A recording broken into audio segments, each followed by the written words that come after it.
It's time. It's that time. It's your show, for we are many.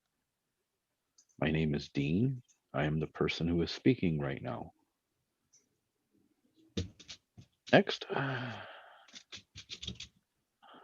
Hey, what's up? I'm Trisha. I go on rants sometimes. Next. That's accurate. I'm Rob. My pronouns are he, him, and we. I'm sorry, I stole that from Dean. Had to co-opt that, huh? Yeah, keep it. Been tempted to. I like that one. Yeah, I really like that a lot. Right on. Next. Good evening. And welcome to the fucking news. Okay. My name is Lord Sterling from somewhere. I'm here to inspire you, enrich your life with knowledge and fuckery. And so are my comrades. Fucking A. Next. What's up, everybody? It's your boy, Don Good News Hughes, because bad news was taken, apparently.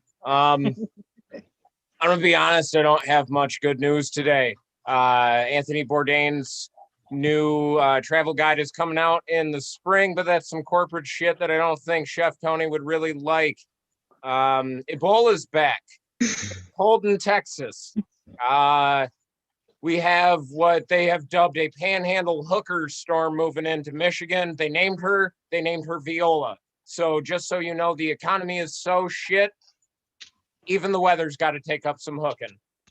Dude, Next. that's how bad it is, right? Viola, though. I like it. I think we failed as a species when we didn't name her Roxanne. You should contact the National Weather Service about that one. I think it was MLive. I think it was MLive that named it. That's bullshit. We need to be in the streets. We need to be in the fucking streets. Storm M Live over that one. Austin, stage is yours. What's up? I'm Austin. I don't have any cool name like Good News or anything, but I'm an organizer for marches, protests.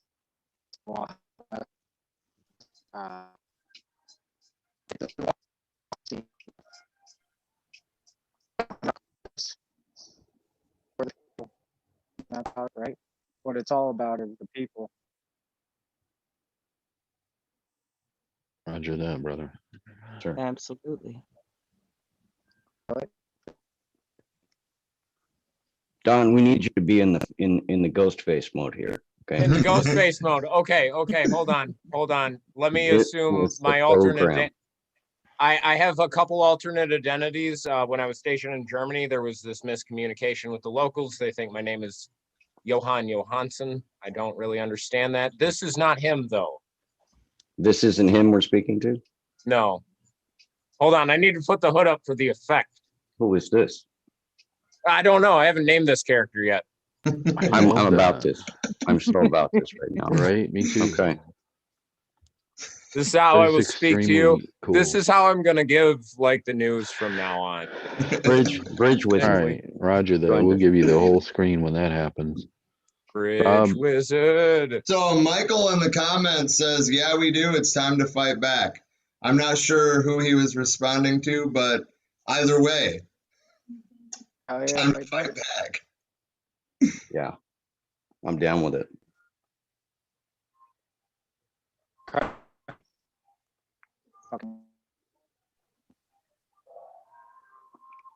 So what are we talking about today? Kind of current I events. forgot to screen share before this, but you know. All right, that's all right. There's time for everything. Oh yeah.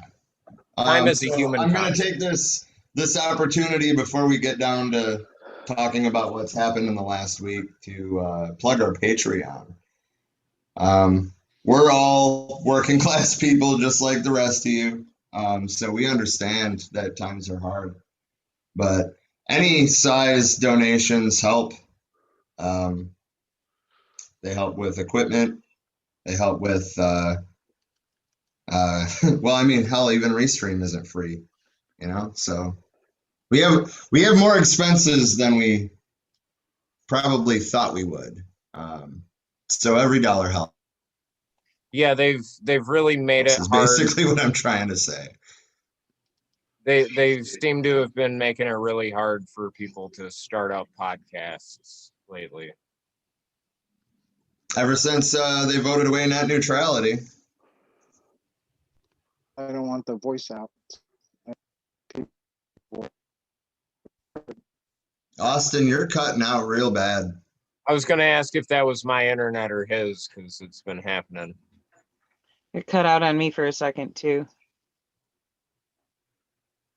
Ah, I was wondering the same thing.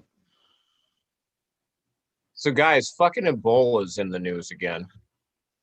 I really think we need to talk about that. Like, What part of Ebola, which was such a hot button issue back in 2016, and is part of the reason that a lot of people fall prey to the whole, oh, it's just a hoax, because I mean, look at Ebola. it?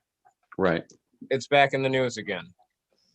So I guess what I'm saying is be prepared for more fucking denial from the right about, simple science.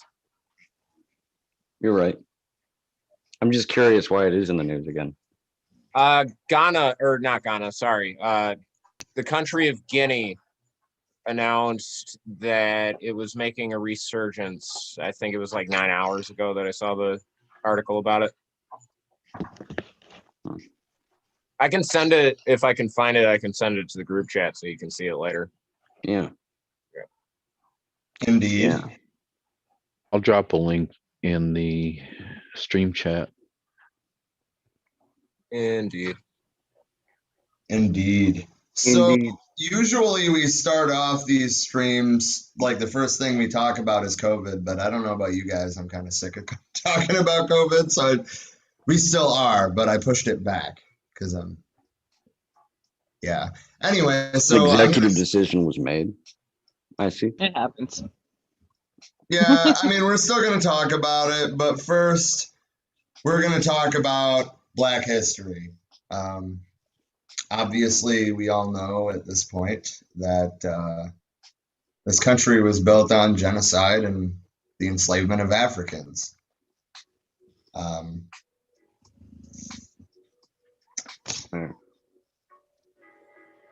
Oh, I actually have something. I know. There we go. This is what I was looking for. I know that a lot of this is we're trying to structure it, but I do have something that I don't know if anybody else heard about. Today, the military announced that they have made the board. They've constructed the board of 10 individuals that are going to go through and rename every single one of those bases that are named after those fucking traitors. About time, honestly. For real. We found brand new and exciting white people to name the bases after. Actually, one of the suggestions that I've heard put forth is hold on, I don't want to get his name wrong. Alan K. Jared Kushner. No, we're not Air naming Force anything after Base. Kushner. Fuck yeah, dude. No, they're talking about naming. We're all punk. They're talking about naming them after Medal of Honor recipients and people that are still awaiting the Medal of Honor for things that they did in Iraq. Full gesture. I dig.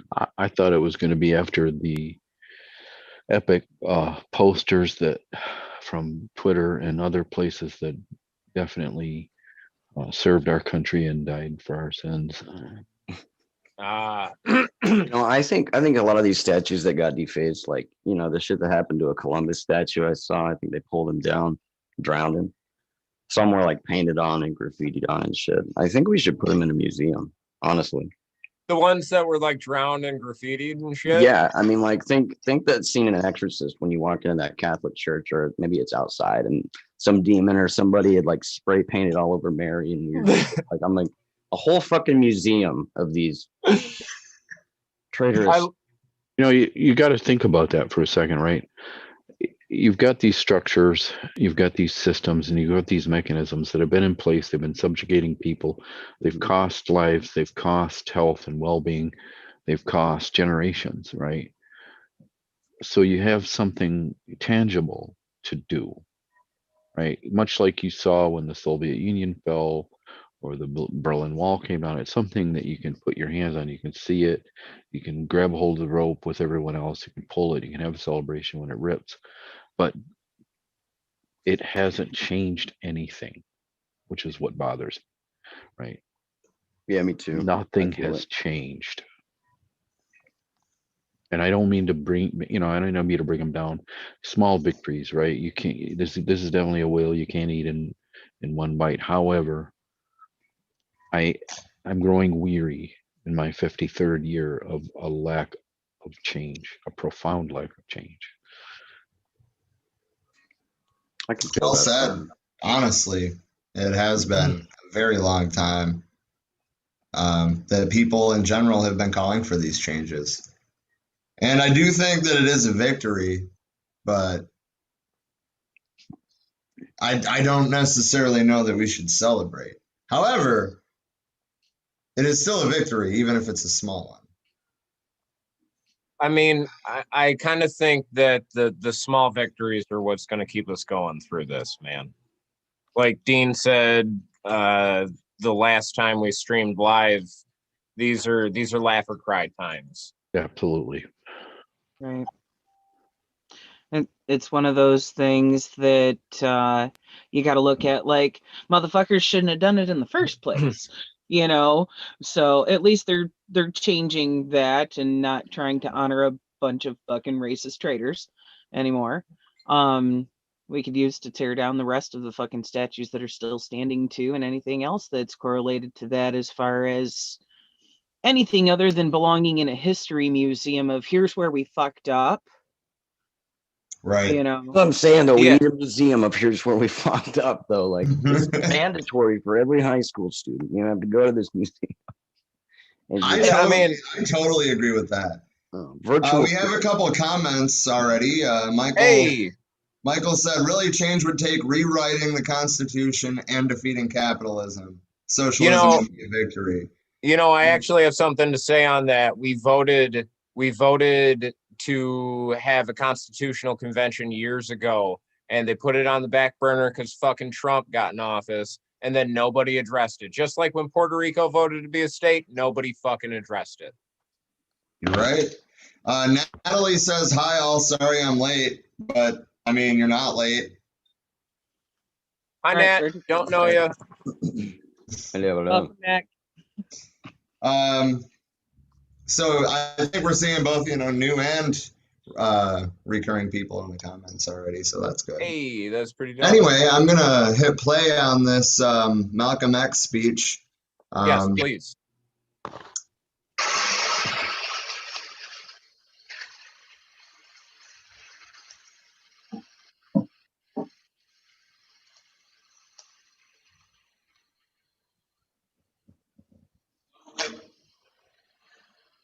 Assalamu alaikum.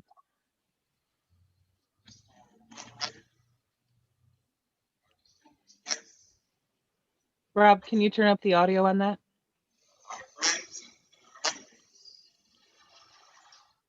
Oh. Yeah, there's no audio. I'm giving her all she's got, Kevin. Hi.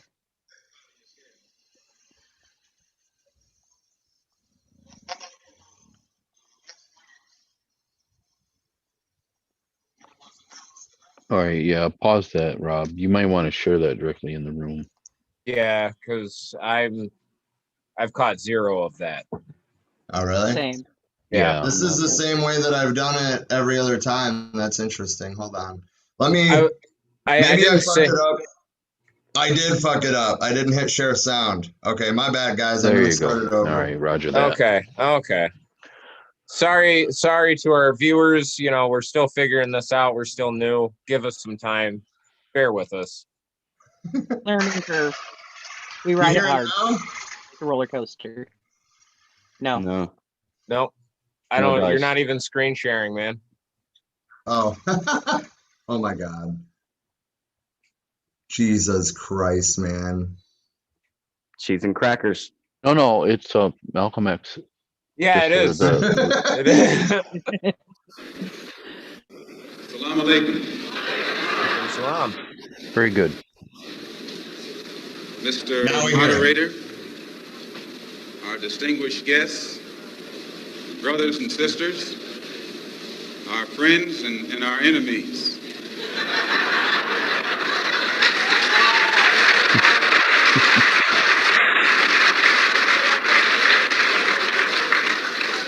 Everybody is here.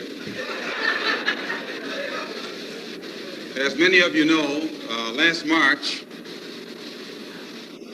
when it was announced that I was no longer in the Black Muslim movement, it was pointed out that it was my intention to work among the 22 million non-Muslim Afro-Americans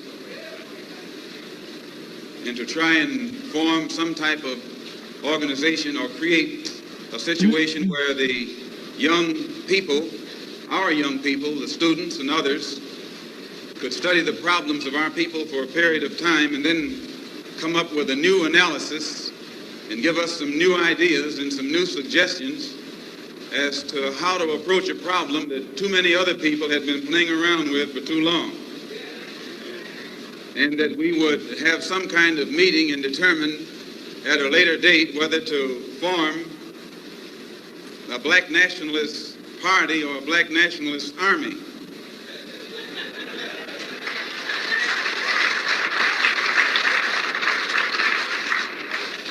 There have been many of our people across the country from all walks of life who have taken it upon themselves to try and pool their ideas and to come up with some kind of solution to the problem that confronts all of our people. And tonight we are here to try and get an understanding of what it is they've come up with. Also, recently, when I was blessed to make a trip or a pilgrimage, a religious pilgrimage to the holy city of Mecca, where I met many people from all over the world, plus spent many weeks in Africa, trying to broaden my own scope and get more of an open mind to look at the problem as it actually is. One of the things that I realized, and I realized this even before going over there, was that our African brothers have gained their independence faster than you and I here in America have. They've also gained recognition and respect as human beings much faster than you and I. Just 10 years ago on the African continent, our people were colonized. They were suffering all forms of colonization, oppression, exploitation, degradation, humiliation, discrimination, and every other kind of Asian. And in a short time, they have gained more independence, more recognition, more respect as human beings than you and I have.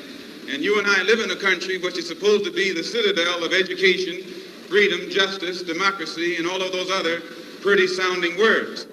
So it was our intention to try and find out what was our African brothers doing to get results so that you and I could study what they had done and perhaps gain from that study or benefit from their experiences. And my traveling over there was designed to help to find out how. One of the first things that the independent African nations did was to form an organization called the Organization of African Unity. The purpose of our Organization of Afro-American Unity, which has the same aim and objective, to fight whoever gets in our way.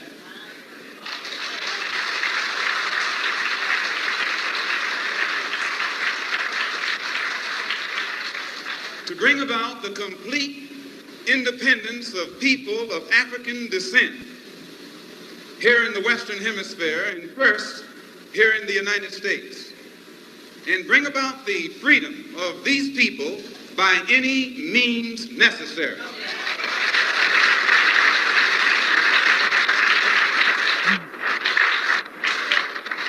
That's our motto. The purpose of our organization is to start right here in Harlem, which has the largest concentration of people of African descent that exists anywhere on this earth. There are more Africans here in Harlem than exist in any city on the African continent, because that's what you and I are, Africans.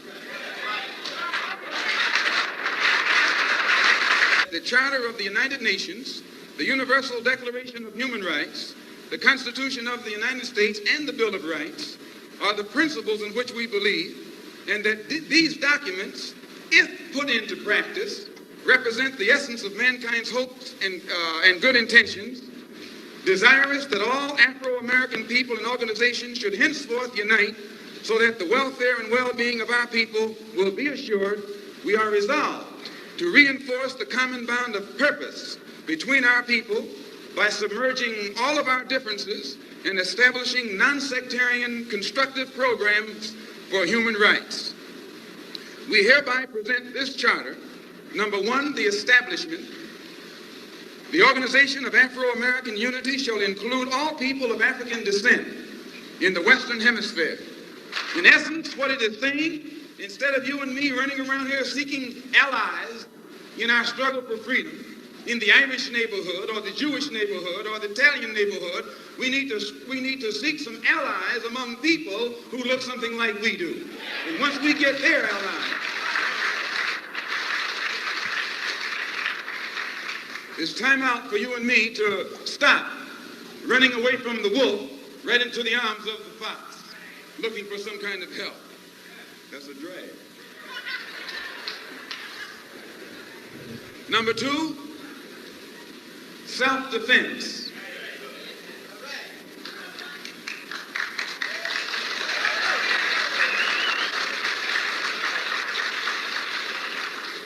Since self-preservation is the first law of nature, we assert the Afro-Americans' right to self-defense.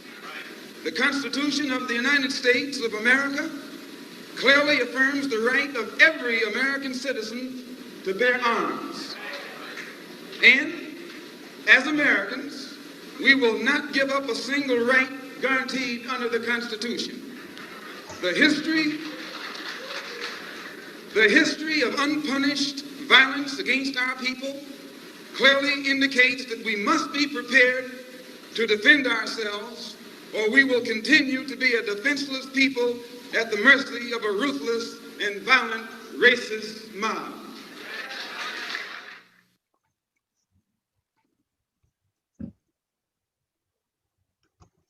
So one thing I want to say is when I was listening to clips of Malcolm X's speeches today to pick one to put in here, I realized very quickly that I could listen to him all goddamn day. Right? Good. He's really good. But I also noticed how the Black community is still pushing for the same things that he was. Holy shit, dude. This was in 1964. Right. Why has nothing meaningfully changed since 1964? He was dead in 11 months, by the way. Yeah. I want to know, and I probably already know the answer to this, quite honestly. I probably already know. But I want to know why he is painted as such a radical, hateful human being. From my perspective, growing up in rural Michigan, amongst a community that's 95 to 99.5% white, why is he painted to us as such a radical, hateful human being when realistically all he's saying, I agree with everything he said. Everybody should have the right to defend themselves, no matter who they are, what color they are. It's stupid and it's petty. Because, it captures a moment in time, right? You you can't apply cancel culture to 1964, even though it may have existed in another form, right? The words that he was saying were literally incendiary. Not only had they not been heard at that scale, they had not been heard by a person of color with that degree of uh, presence, right? Ozzie Davis called him a shining black prince at his funeral. Um, it's heavy stuff, man. If you listen to it long enough, it will take you down a dark pathway, because It kind it of occurs to you what it becomes apparent what you just said and how true what you just said is, right? But in that time, he was in my youth growing up, he was portrayed to me as a villain of society, Right. my culture.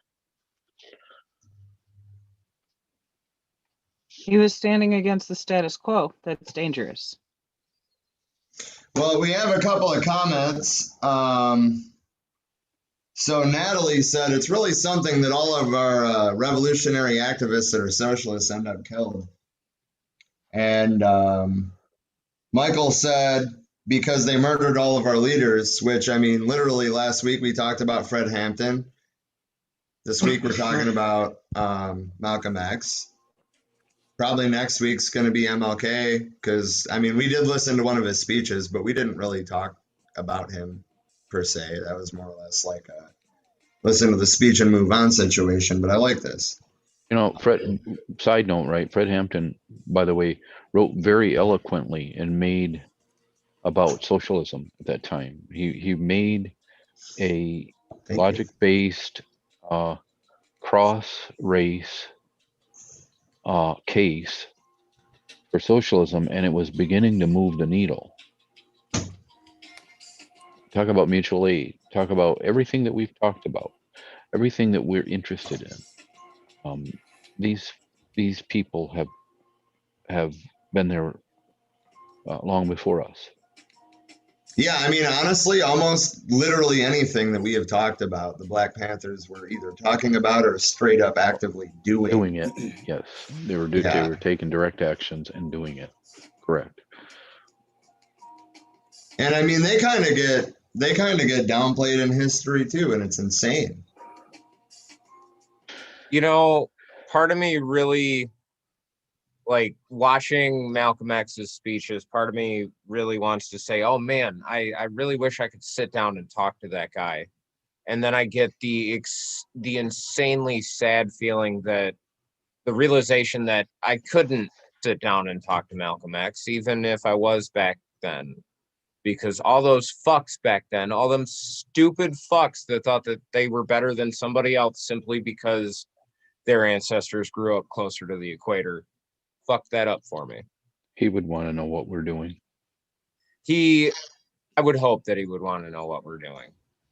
I mean, I think that he would be interested in what we're doing, but I don't think that he would want us to be involved with the civil rights. That was kind of like part of the split between him and MLK, right? As MLK had initially pushed for, unity between whites and blacks fighting for civil rights, whereas Malcolm X viewed it as a black problem that needed to be addressed. He basically implied that the only white man whose opinion he cared about in terms of the black struggle would have been John Brown if he were still alive.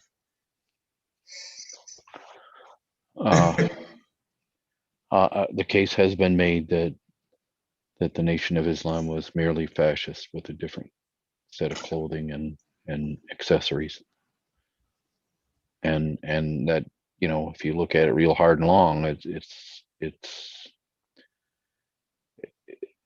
a compelling conversation. It could be a hotly debated topic. Right. We have more They were comments. separatists. They were separatists. They were ardent advocates of segregation. They were, um, I hate to use I don't want to use the word militant because it's not accurate. They were militia. They had guns, weren't afraid to use them. you know, they where you see smoke, when it starts to quack like a duck, right? The problem is, at what point is it justified to be a fascist? At which point is it justified to be a nationalist? At what point is it justified to be a militia or a separatist? And we got to decide: is it okay? They're fine because of their suffering, but these guys that walked into Nancy Pelosi's office and wrote dicks on her post-it notes and farted in her office chair, no, those guys, that doesn't fly. So which hill do you want to die on? And that's a tough conversation. Probably not one we're prepared to have here. One of my and this surprised me because I've learned to not really. I've been conditioned by myself to not really expect much out of the people I served in the Army with. There's a lot of Republicans, and it's part of the ecosystem in the Army. It is what it is. But what surprised me is one of my sergeants from when I deployed to Afghanistan made the observation that, in his opinion, Black Lives Matter had the right motivation, but the wrong targets for the most part, other than like the police station. And then the riot at the Capitol, those fucking thugs that stormed our Capitol had the wrong motivation, but the right targets. And I really wonder what's going to happen when eventually people are going to have the right motivation and the right targets. Well, Right. let's hope they don't show up at the next elementary school. Yeah. Stop shooting schools, people, please. Yeah, we have a bunch of comments. Well, first of all, Kayla Brown says hi. I know Don knows who she is, so I'm gonna give her a shout out. Natalie said, "Really see the lack of progress in America." And then Michael asked, "What do you guys think of the Party for Socialism and Liberation?" And Personally, then, I don't have enough information on that. I would like more information on them as well. I'll circle back to that in a second, though. There's more. He also said they murdered MLK right before he was going to push for reparations. Liberation is what MLK was talking about. It was about segregating to heal ourselves. And then Natalie said, religion can be oppression versus spiritual can be enlightenment and acceptance of all people. And I totally agree with that. Well, imagine how that would play out today, right? I mean, we've kind of relaxed with our fear and loathing and contempt for people of an Islamic persuasion. But imagine if these guys showed up today. They're here. We don't really care that much. Seems like it'd be the conservatives' worst nightmare.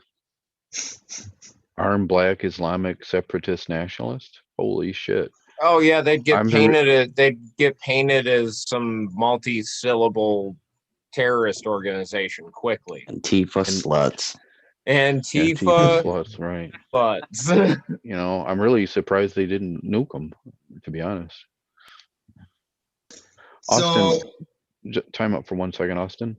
You had something you wanted to say earlier, but I think you got stepped on. Oh, my bad. So targeting that BLM. That's what I was afraid of. I like that is a target because corporations that own our government. Austin, either your internet connection is warped. Austin, either your internet connection is bad or the Bluetooth connection to your headset is bad. So, do me a favor. Right in. You do? Okay. Hold on. I'll type it in the chat.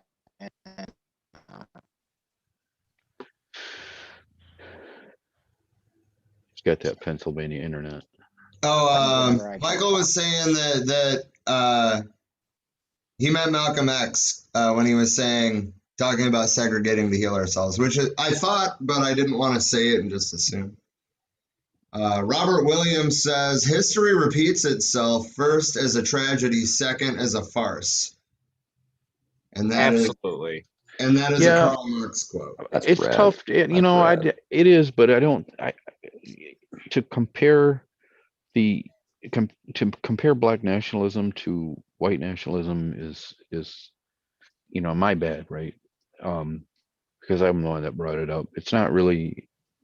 They're not. The two aren't comparable, and for many reasons that I don't want to derail us too far on. Well, you were more contrasting them than comparing, of like pointing out there's a distinct difference. There is Yeah. Well, motivation and experience. either way, you're scaring the crap out of taxpayers either way, and that's that's bad for That's the goal at the it's end of bad the for day. business, right? Yeah, and that's why they reacted so strongly. And if you look at the past through the lens of today, you'll be puzzled every single time. Absolutely. Absolutely. That's what a lot of people, that's the downfall of a lot of people when they're looking into like the Civil War. They look at it through the lens of today and they can't believe that their ancestors would be so fervent about something like slavery. But they were. Their own writing proves it. Yeah, I think for me, it's scary how malleable so many people were to such ridiculous extremes, things that seem ridiculously extreme to us now, like slavery. So many people were okay with it, not necessarily because they're bad people, but because they were a blank page. They were such a blank page. You could put anything on there. You know what I mean? And today, I mean, we're largely the same. I mean, we're a little better, right? But we're largely the same. We're all blank pages, and that's very scary. It is important to note, because I always have to do this, guys, and forgive me, but Flint, it was important in the history of this. There were some very important leaders that in that movement that came from Flint are still in Flint to this day, and it played a key role in the history, even though it's not commonly known. But not only this, but later on, when the Weather Underground show up, Flint played a very important role in that. We can talk about that in another episode. But So Austin's comments comments now. He said, I think that when they burnt down Kmart's and those large corporations, it was the correct targets because those corporations actually own our government now. And I think do. that's spot the fuck on. And they knew Honestly, that. yeah, They knew that. he's right. Since I'm the one that brought that up, yeah, absolutely. I agree with you. Although I would have very much enjoyed, sorry to the FBI guys that got to listen to this later, I would have very much enjoyed that motivation somewhere else. I'm glad it's you, not me. I'm But a vet with PTSD. I'm already on their list. Remember, they did take the fight to the White House. They Yes, they did. did. They and did. then they built a fence around it. Well, Very yeah, true. Bunker White Boy. House. very true. So Robert Williams totally agrees, and Natalie says off topic, but I wanted to tell Trisha I like her new hair color. Thank you. I meant to mention that too, but I wasn't sure if it was appropriate to bring attention. So Now it is rad. Hot pink. Yeah. Like there's some purple still in there too. It just brightened that up. But where it had been red and orange before that washed out to Pepto is now magenta. It feels like the quality of your camera has improved as well. Is this a new device or is just the lighting at the right? Right I level here? played with the lighting. I'm actually out on the couch now instead of sitting in the bed. I was gonna say you're on the other end of the RV, so the Wi-Fi could be a little bit better too. It's Yes. the hotspot on my phone either way.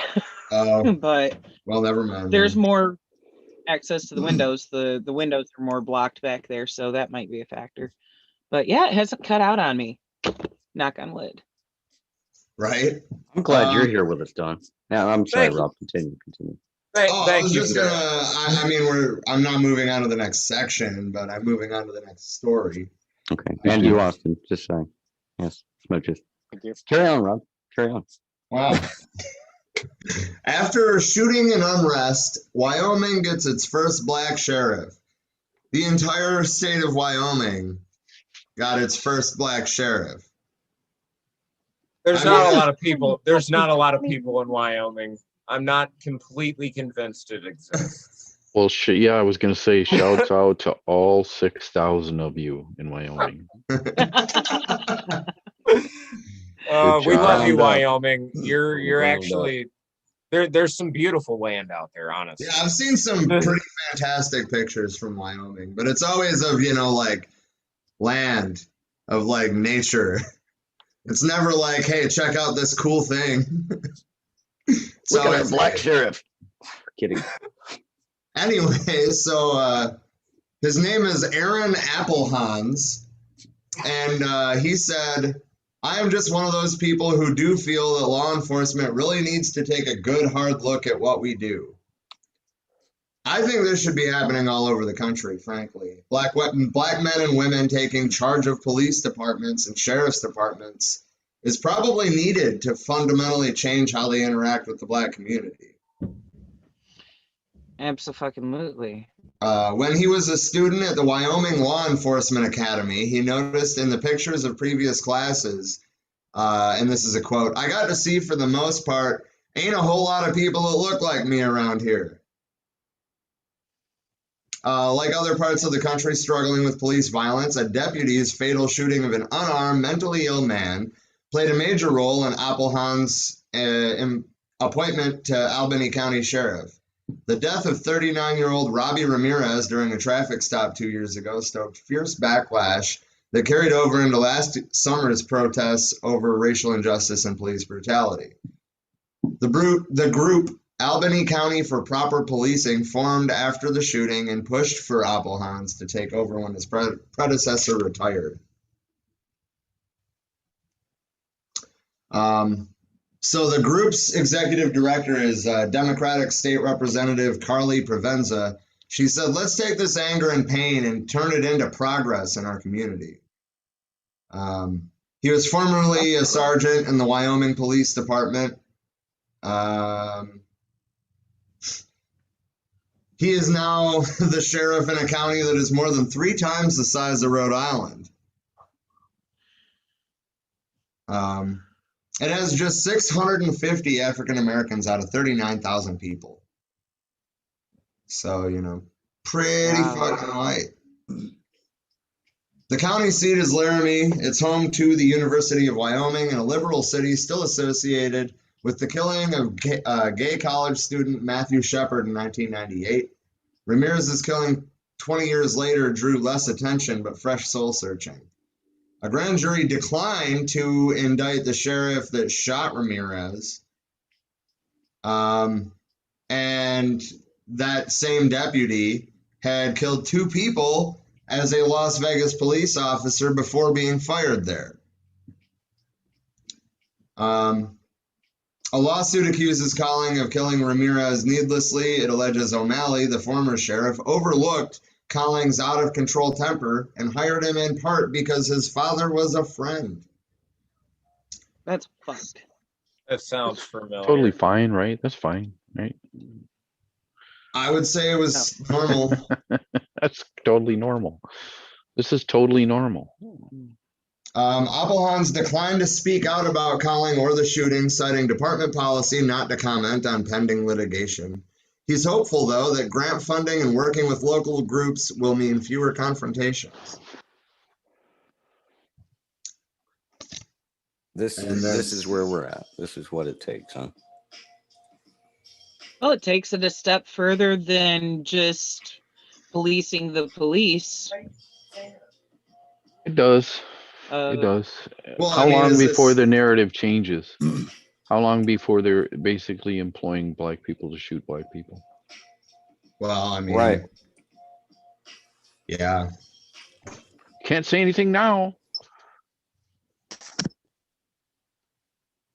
Yeah, Well, it's all that top is down. I mean, they concern. play parties against each other all the fucking time. I mean, how long I don't until it know. happens here? I get it. After 4 years of getting my ass kicked on social media, that's where my mind immediately turns to, you know. I see you on social media. You do pretty well. I don't know. You got your ass Oh, kicked. You do pretty well. Yeah, me and Dean used to be friends on social media back in the day, and I lost him, I think, because he was getting his ass kicked on social media. that's correct. Really? Yes, I walk around with my ass in my hands constantly, my ass handed to me. Wow.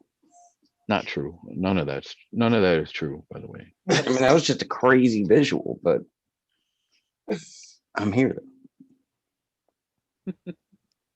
No, I mean it is true, right? My mind immediately turned to, okay, the next shooting, when done by a person of color, to a person of color, is okay. Now, what do you have to say now? Damn. Well, I mean, it's still a ingrained force. Not for that that white doesn't supremacy. happen every day too, because it does. Right. But I'm just Right. saying. I think the narratives get. I'm sorry. You know, I'm old school when it comes to these. I mean, I'm really happy about that. And you know, I saw the story. I saw the pictures. Guy, you know, he looks totally woke, right? He's a young guy. He's handsome. He's capable. He's well credentialed. Cool. He's still a cop. Sorry. Right. You know, that's how I felt about the sheriff in Genesee County when he did that PR stunt with Black Lives Matter. Yeah. He I mean, basically hijacked the entire let's be realistic message. about it. He was just trying to save the fucking mall from getting smashed. He saved the message. He took over the entire message. He captured the narrative and took it away from its intent. Right. And I'm sorry. There's a lot of Flint folks that are not going to like to hear me say that. Well, when it comes down to, would we rather see them march with BLM or be out there assaulting them? I'd rather see them march with them. But I tend to don't agree hijack. with you, but for the You're supposed to different be reasons. amplify the voices there, not to overspeak them. I agree with you, but I only agree with you because I don't think it matters. The outcome doesn't seem to ever change. Again, that's the spirit of my message today. What does it take to change?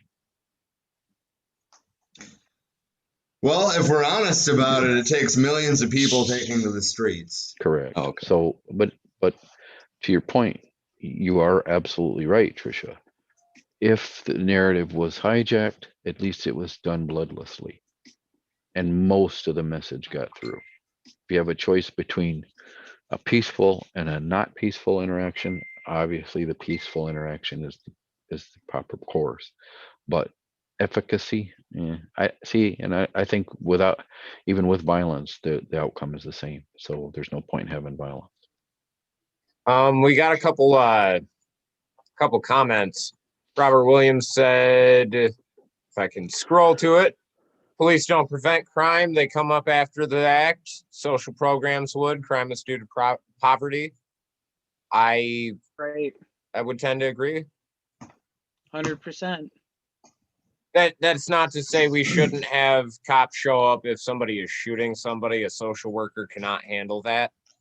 But a lot of these things, I feel like social workers can handle. Can I just interject here, actually? Because, I mean, my thoughts on this aren't even necessarily on the police. I think that we need to police our fucking selves. Yeah, for sure. I mean, obviously, like, we grew up in a small town. We know what that's like. You know, the neighbor's house is on fire. You're going to fucking go make sure they're out before you call the fire department. Like, yeah, when my neighbor's house was on fire, the neighbor next door to them was putting them out while I was calling the fire department. And the only reason I wasn't putting them out is because he was. Right. You're right, Rob, but and I would also contradict myself in saying that if a person of color is part of the management of a system, it's less likely that a young person of color who is experiencing what she or he believes to be a robbery and gets shot when the cops show up is maybe a little less likely to happen now in that community. I don't know. We can hope. I We think can that hope.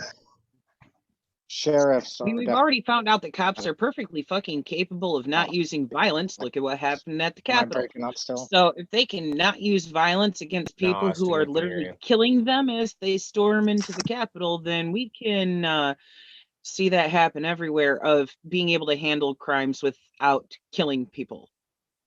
Well, right. There are And ways. we did that a lot in Occupy or during Occupy in Flint for that matter. But Austin was trying to say something. Yeah. What's up, Austin?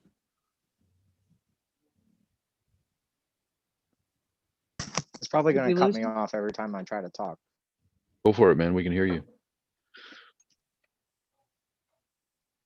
All right, so a sheriff is an elected official, which I believe is a good thing. It's better than actual cops that are just hired.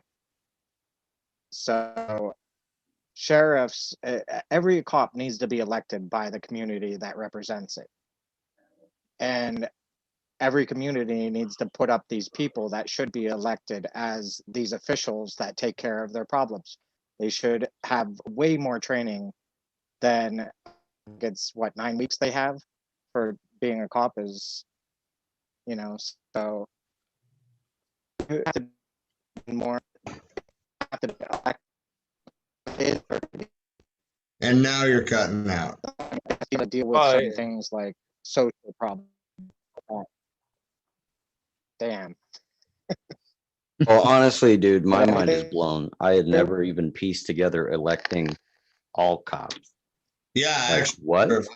I definitely think, and this is not, this isn't to put people in debt or anything like that. I think that they should, if they're going to enforce laws, have to take at least a 4-year law course. It would weed out the guys that are going in there to just bully people. And if they know the laws that they're enforcing, maybe they won't, at least then they won't have an excuse. They Right. also should have psychological testing before they even be. And every year or two. Absolutely. Yes.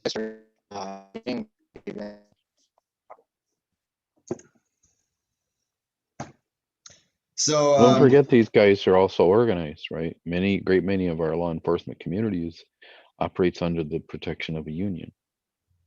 So Yeah. you can't just pass arbitrary criteria on them without getting it past a union in some cases. Well, that we need to do away with the unions for cops. I mean, don't get me wrong. I don't agree with believe that. strongly about unions, Yeah. but we need to take them away so we can implement new criteria for them and then let them have them back, and then work with them through the community. I mean, honestly, if the community just straight up says if you don't meet this criteria, you can't fucking be a cop, then I don't know that the union can really do much about it.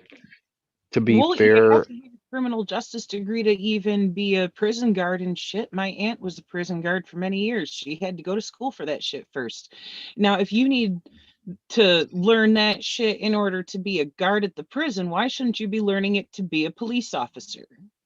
I'm just gonna Well, be a real lot of out here. departments do encourage that, but there's a lot of states where cops don't need any sort of fucking college education. It's just the police academy.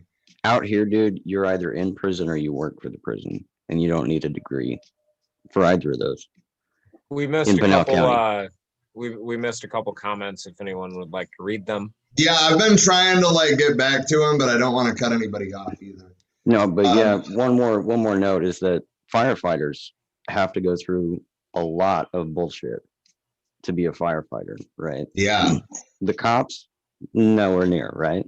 Not even the Right. physical requirements. The physical requirements of a firefighter are fucking astronomical, but a cop, much less, at least for now. And the cops have guns. And the cops put you in jail. This doesn't make any sense. Well, Right. clearly the answer is to give the firefighters guns. Don, I kind of agree, but go ahead, Don. Yeah, at this point, rather have a firefighter responding to some emergencies. Fuck right, besides man. fires. fuck They, right. yeah, So They don't Michael tend to- says cops are both in the working class, they're oral oppressors. We shouldn't look at them like people, they're pigs. Damn. But That's I mean, kind of my he's right. point. I agree with him. The cops are the oppressors. And he corrected a couple. It was supposed to say cops are not in the working class, not cops are both in the working class. Oh, well, yeah, I can see that. I can. But these are civil servants. I think the direction Austin is headed is the right manner of thinking. Right, they're civil servants. We don't just eliminate these people as enemies and of the people when so many try so hard to do well and do their jobs well. I think the answer, or what Austin is saying, is sensible, measured reform over time. Again, this is another whale you can't eat in one bite, but clearly we're finally starting to wake up to a certain extent. There's a problem. We need to address it. We can't continue with the status quo.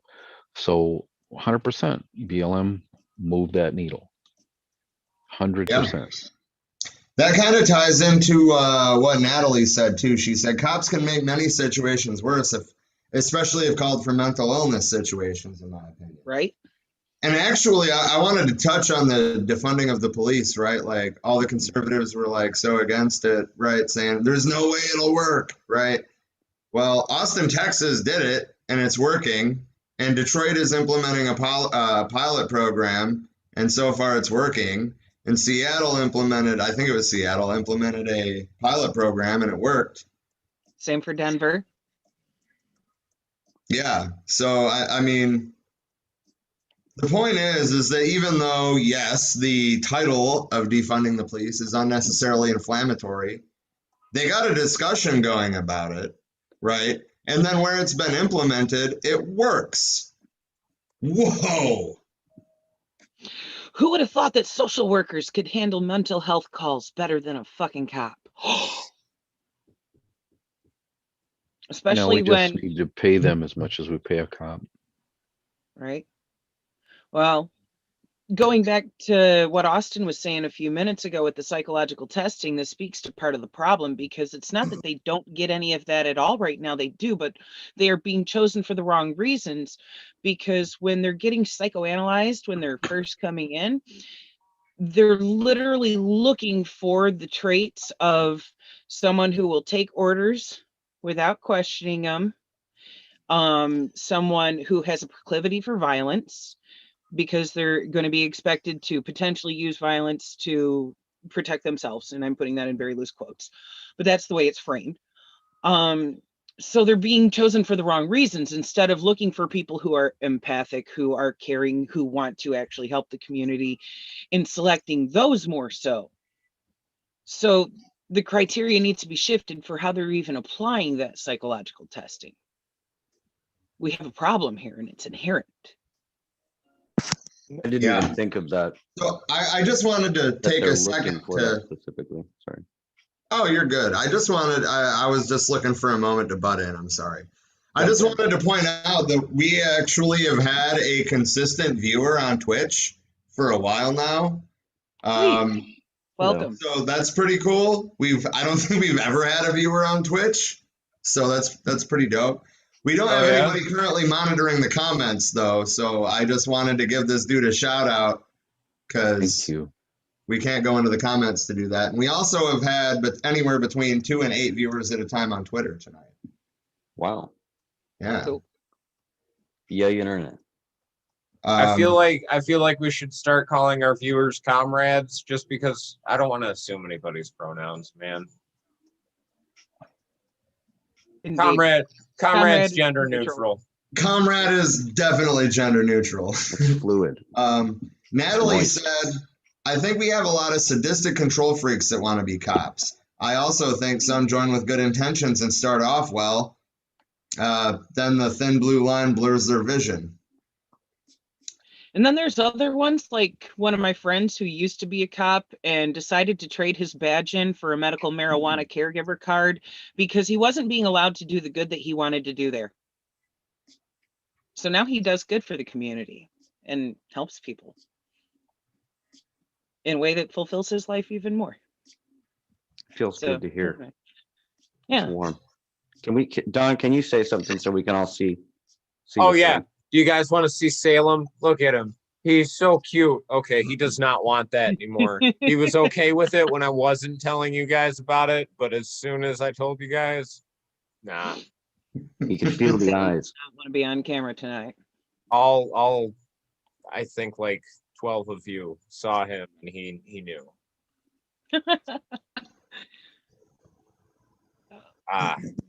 You know,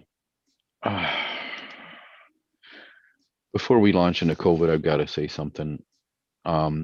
There's a history here with the police and the way that they interact with the public. And I'm not going to do this right now. I can shed some light on why they regard us the way that they do. And it's dumb when you got when I lay this whole thing down, and I'm happy to do it. It doesn't need to be now, but when I lay this thing down, you all are going to be pissed. I kind of want you to lay it down right now, Lay honestly. it down, dude. Lay it way We got down. it here now. We're intrigued. I'll Rob's make gonna it quick. real quick. Rob's gonna switch back. How'd you know what I was doing, bro? I can see your fucking eyes. I can see it painted all over your face, dude. So I'm not sure the exact time. Probably in the early 90s, maybe even the late 80s. There was a group of consultants. Some of them were ex-military, some of them were ex-police themselves. But notice I said consultants, right? These were people who had developed products and developed training for the police in order to profit themselves, right? They saw a niche and they went after it. This thing they brought forward was called the 21-foot rule. The 21-foot rule was an ideology or a theory that a person with a knife, not a gun, but a person, an attacker, an assailant, a suspect, a perpetrator with a knife with the intent to make mayhem, could do so within 21 feet of a police officer, and that police officer was virtually defenseless to stop that attacker, whether they had a gun or not. Even if the gun was out, even if the gun was in their hand, right? They 21 feet. If someone's got a knife in their hand and they rush, they pretty much decided that they could make fettuccine out of somebody with. And they put out videos. They put out train. This notion captured the imagination of the law enforcement community as well as the general public too, it went like wildfire. And you saw a paradigm shift in the way after couple that with certain events in our history, the Los Angeles riots. Remember, it was still kind of okay to think about races as separate and not necessarily equal. So yes, racism plays a huge role in this, even though Black and Latino and other Asian officers received this training and put those methods into effect. But I'm just trying to keep it brief, but it instilled a sense of fear, and it also codified the notion that every single human being that police officer interacted with was not a friend and was a potential source of danger. And Militarize the police. then that's where I was headed.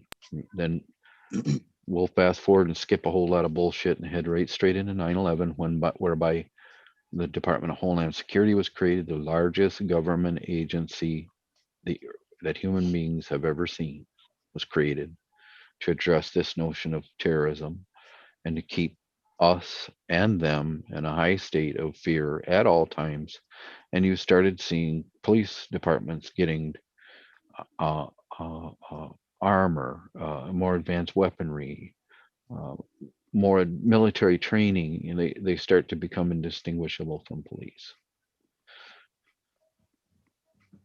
Even further now, you can even look like every Joe, unless you're in a small town and you've known that cop your whole life.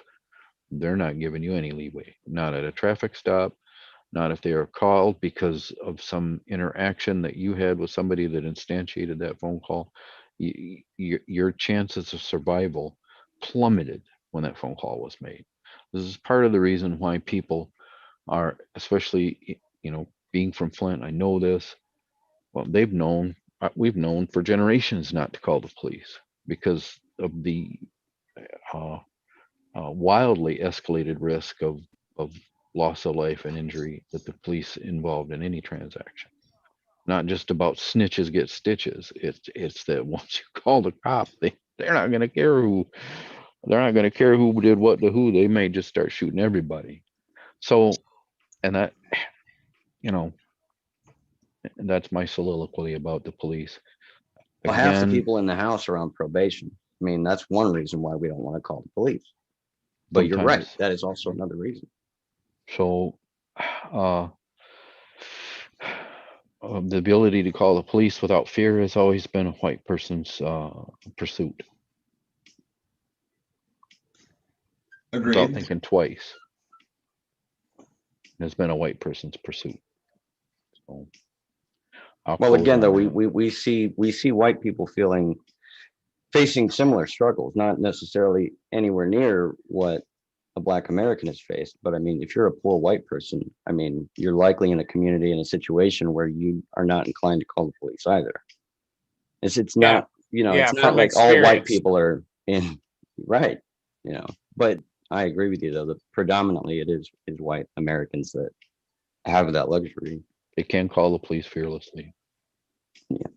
Because they know that their interests, their property, and their matter will be addressed, and their property will be protected, and their life and livelihood will be respected. So that is not the case in some parts of our society. And as long as that's the case in some parts of our society, then none of us can say we're protected equally. No, an injury to one is an injury to all. That's why we're here, right? Indeed. And that definitely speaks volumes, being from an area like Flint where, you know, first, if the cops even do show up, that's what you're looking at, is what Dean just mentioned. But a lot of times they won't even bother to show up until after they know all the shit's done and over with, so that they don't have to put their own fucking life at risk, because fuck, they're too busy out there writing tickets. They're producing revenue. They can't be bothered with, oh, you got somebody shooting at your house. Okay, we'll come by in a few hours or maybe tomorrow. Yeah. Yeah. If you, for those of you that are following along at home, just Google the 21-foot principle or the 21-foot rule, and you will get where you'll see some of the origin of what I'm talking about. You'll see the videos. They're on YouTube. They're very provocative. You can see quite clearly where where the law enforcement community has had an epiphany. That's a killer thing, though, that you mentioned there. Just like, whoa, what the fuck?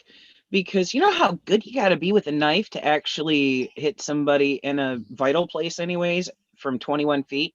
Actually, I will No, argue. I Go will ahead. argue with you there. And it was proven on MythBusters at a, I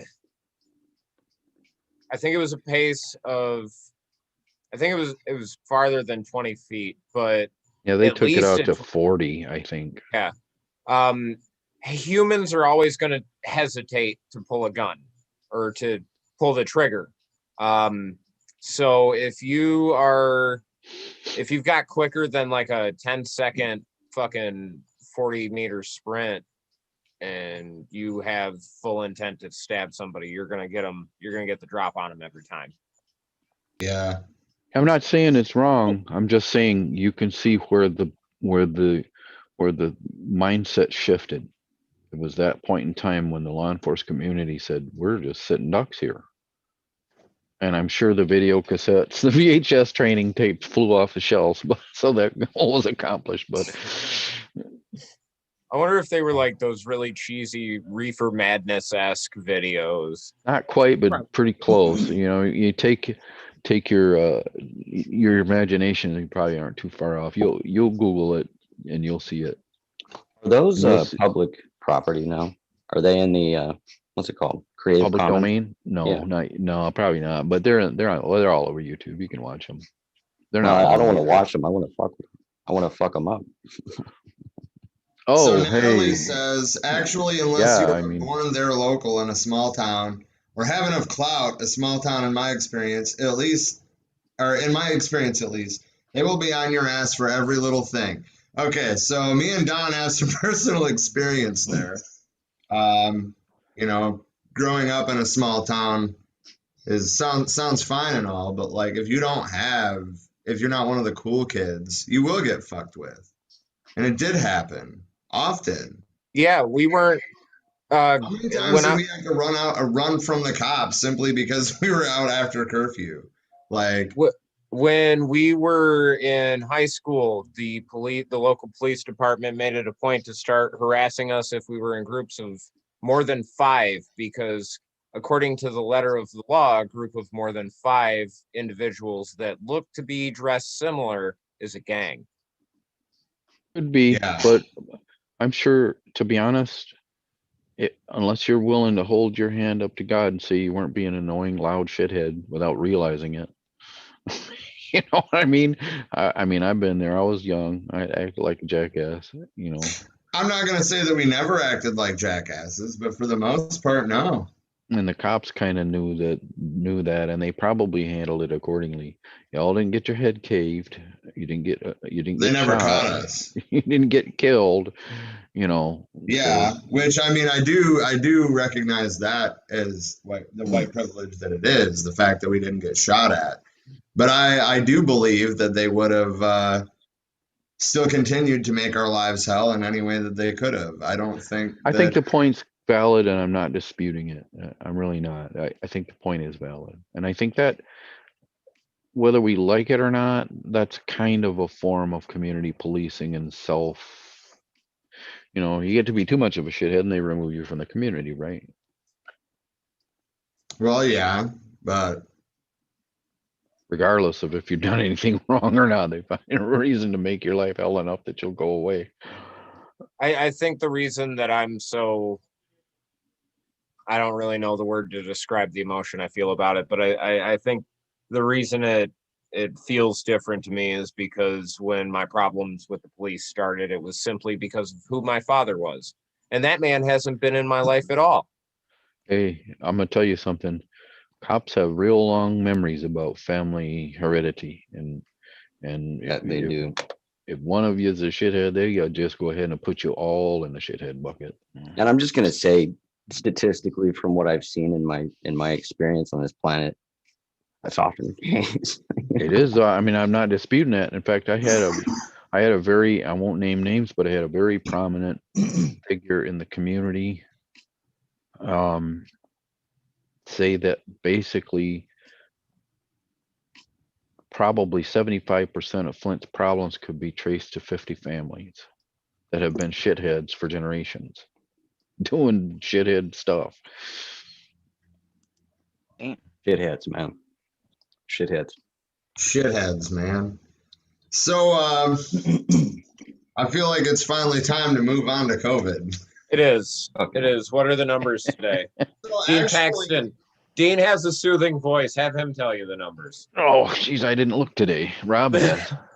uh, They are improving. I'll say that. I want to steal your oh thunder. yeah. Actually, I would like to point out that there is only 861 deaths today. Holy shit, guys. I mean, we were We've over mourned. 4,000 2 weeks ago, right? Yeah, that's progress, I would say. That's hopeful. Cases are still, kind of high. 49,000 today. But look at this fucking look at the trend we're on. That's progress. That being What do said, you? we are just coming out of the wave, but We tried to the warn everybody that the second wave would be far worse than the first. Motherfuckers didn't want to listen. They want to go around storming mad fucking, I don't want to wear my mask. Not going to wash my hands. And that's what happens. yeah. So I mean the deaths though, they still haven't really. I mean today was really low, but the 7-day average is still somewhere around 3,000. So there's still room to be made, or room for improvement. I mean, but like this is another telling thing too. I think the hospitalizations are way down.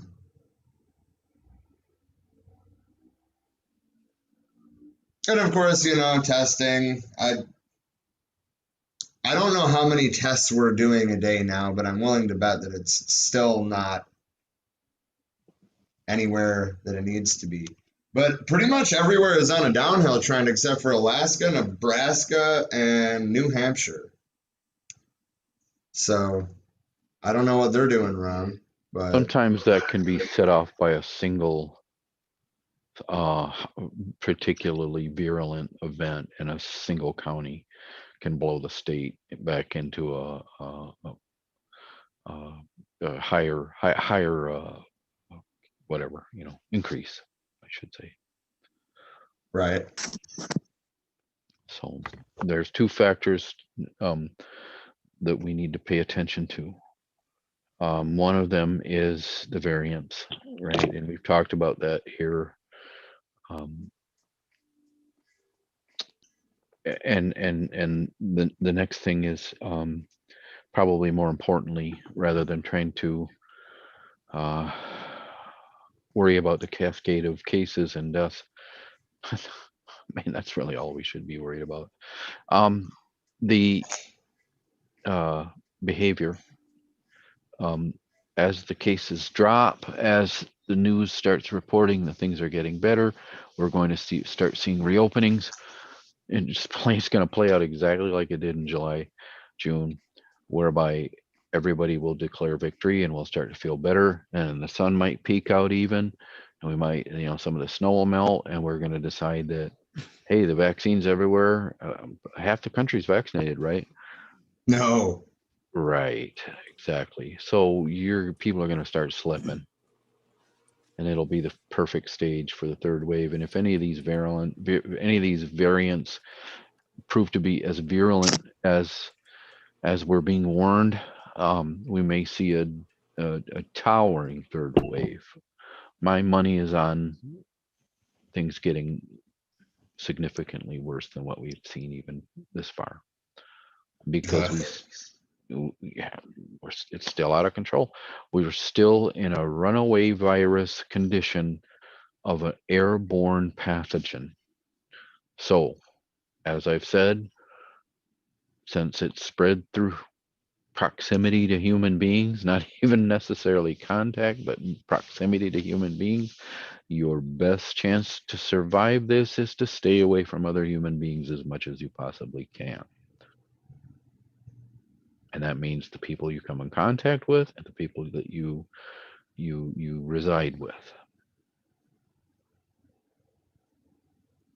That's hard. How do you stay away from the people you live with?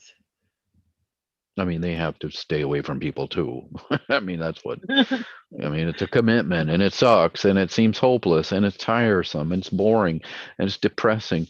And it's going to seem from time to time that, hey, wait a minute, it is really better out there. I mean, how bad could it possibly be? And Well, yeah, and Rob I and I mean, can I share a lot of photos of a lot of families having fucking iPad funerals. That's how bad it can be. yeah, and I mean that's stark, but it's important. I mean, apparently the airlines have already had an issue with people trying to not wear their masks because they've been vaccinated. Like to the point where they had to edit their COVID, introduction to specify that you still have to wear a mask even if you've had a vaccine or even if you have a negative test. Are And you then telling now- me that I did what you told me to do? I didn't even want this vaccine, but I got it anyway because you told me to. Now I still have to wear a mask? This is some bullshit. Biden sucks. Well put. Well put. It's a fantastic analysis.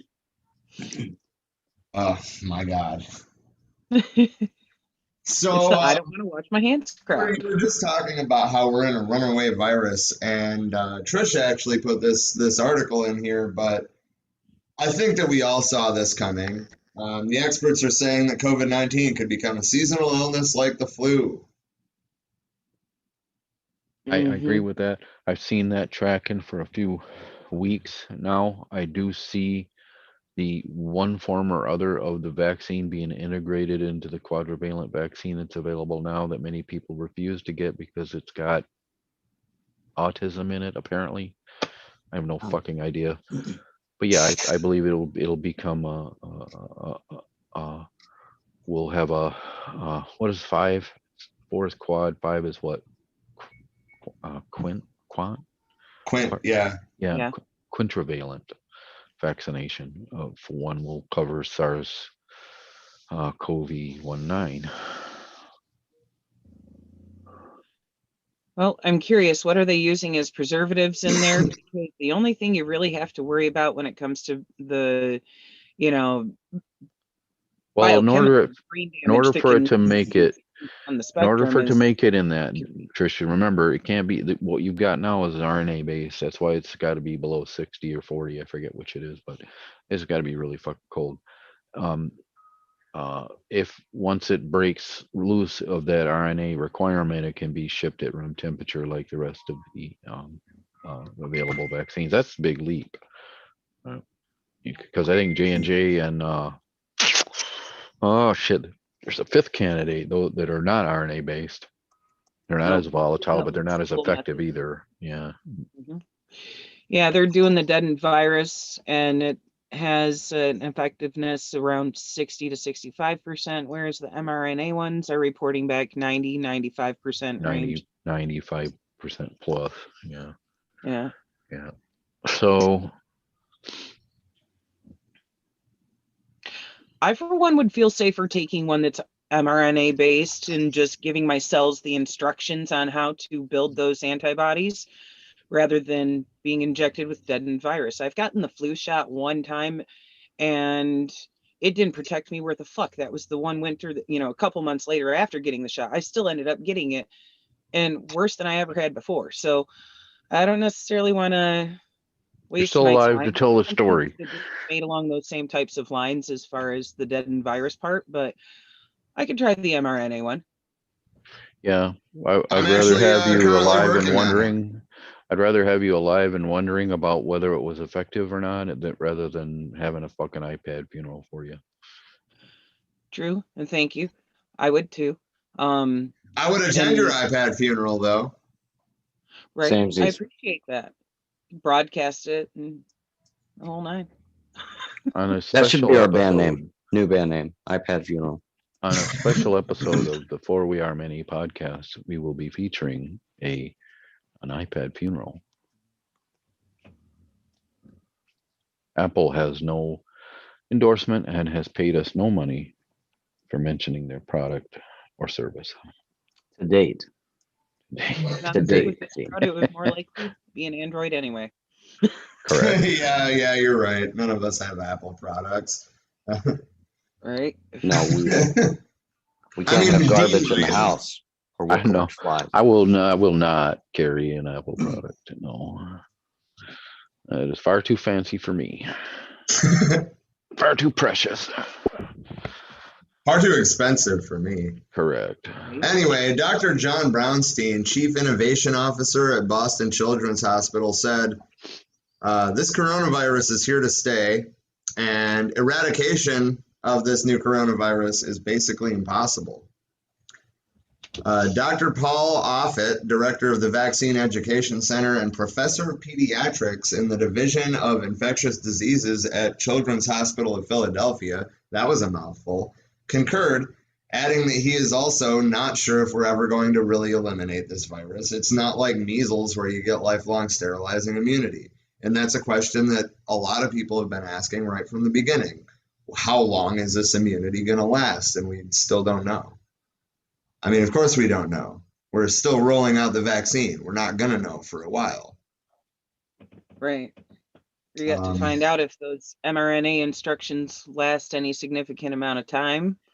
You know, who knows? Because the studies that I saw referring to the antibodies still being found in patients after they'd recovered was only lasting a few weeks. And then after that, you're susceptible to catch it right over again. And it's mutating so fast that, you know, your immune system can't keep up with it. How can a fucking vaccine? It's Well, going to be a similar it's situation. not mutating beyond the scope yet. It's not mutating outside of the scope of a vaccine yet. Yeah. Right. And who knows? The possibility of a cure for the common cold may actually happen because of this goddamn mess. Right? No, that would be. I've been thinking about that too. That would be fucking sick. So virologists are calling this an endemic, one that is constantly circulating among us. In the years and decades to come, many people will be exposed to it in childhood and develop some immunity, which should protect them later in life. Much like the flu. Right. It's not fecal borne. It's not blood borne. It isn't. You don't have to swap fluids to get it. You know, that's why it's a fucking motherfucker pain in the ass right now. Fecal born motherfucker. So we have more comments. Natalie, they're all from Natalie, actually. She said, and the most travel this month by plane in many, many months. Dude, my plane coming back to Phoenix was almost full. There was like probably 5 open seats on the whole thing. Other than Delta is still doing the center seat is empty, so that's a plus. But other than that, it was pretty much fucking full. If you're still sitting right next to a stranger, though, and have 4 more between what's in front of and behind you. Right, but there's nobody directly next to you. Ooh. It's still definitely not 6 feet, though. Right. There ain't room for all that in there and turn a profit. I double masked, bro, which actually is the next thing we're going to be talking about. Fauci is now officially recommending double masking. I double masked on the plane. Fuck that shit, dude. I had an N95 and then a cloth mask over it. Good. Anyway, I guess that was a perfect segue into the next segment. The CDC conducted a study about wearing 2 masks, and now they have officially recommended, 2 things, but double masking or using a hack known as knot and tuck, which is basically where you tighten the strings of the mask and then tuck the extra under the mask. I'm not saying this is bad or wrong. I'm not saying it sounds reasonable. I get it. But imagine if the right had come out with some shit like this.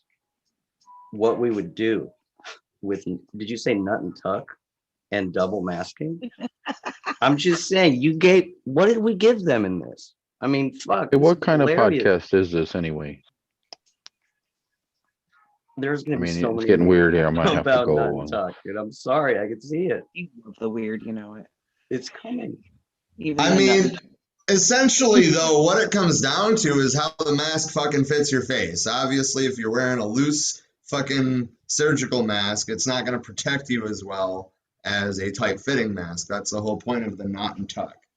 And then, of course, putting a mask over your mask makes the mask fit tighter.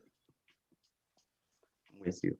I mean, it makes sense, but yes, I totally get what you're saying. The Trump supporters are going to freak the fuck out about this. Dude, it's going to be great. I'm wearing a mask. I'm wearing Plus, when you They have don't even want to wear the first one. What do you mean I've got to put it over my nose? Fuck you. Right. Dude, I so wanted to stop a few people at the grocery store the other day. Like, excuse me, what fucking good is that doing with it sitting below your nose? it doesn't Yeah, work. I mean, it blows my mind. It's like that's not gonna block anything. If you sneeze, your snot's gonna hit everybody around. So, layering the double masking lowers the risk of transmitting the virus more than 95%. I believe that the actual number was 96.1%, but I had already closed the article and I wasn't going to reopen it to verify that. Um, It helps. Eliminate the air seals, folks. Wear a surgical mask. Wear something over top of that. It's really common sense, right? It doesn't take a CDC study, although it helps because we live in a world of prove it. Show me the science. I can't just say, hey, I'm Dr. Fauci. I've been a doctor for fucking 60 years. And yes, I presided over some failures, but we've also achieved some heroic things. And yeah, I had to deal with Trump, who made fun of mask wearers, who came out of the hospital with COVID and immediately ripped his mask off and stared at the camera for 2 minutes. Like, remember that? The fuck, I do. you know? So I don't need all that. It common sense tells me that if I can feel the air coming out of the gaps and the edges of my mask, then I'm not safe, and the people around me aren't safe. So sure, I mean, I've been double masking since really the beginning of the first wave. It had occurred to me, to do that, mostly because of peace of mind, right? But I think that's part of it too. This is a psychology game as well. If I'm if now the recommendation is to double mask, they're making us more mindful of our behavior and our decisions, right? If you're double masked, then that idiot old ass dumbass that has his nose hanging out that you're trying not to walk by at the grocery store, maybe he'll tuck his bullshit nose into his mask. Maybe not. I see a lot more of that in the country than I do that in Flint and Detroit. Frankly, I see very little of that behavior in Flint. So shouts out to Flint because y'all have gotten it right. I see motherfuckers driving their cars wearing masks. So you don't see that shit in the country. You don't see that shit in the boonies. You don't see that shit where there's majority conservative types. Yeah. They don't give a shit if you get the coronavirus is a made up Bill Gates conspiracy anyway. So, and that is alive and it's not dying. And I still say it's not because they're evil or stupid or assholes. It's just, it's, 3,000, 4,000 people. That can't be real. It's fear. It's got to be fear. Why else would the old boy just drink some goddamn aquarium cleaner immediately after Trump said hydrochloroquine? That's fear.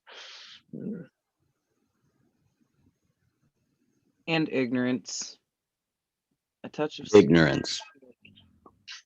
And in their decision to withhold the severity, the impact, the devastating nature of the infection that we were all facing back in February when they made the decision to call it a Democrat hoax was fear-based as well.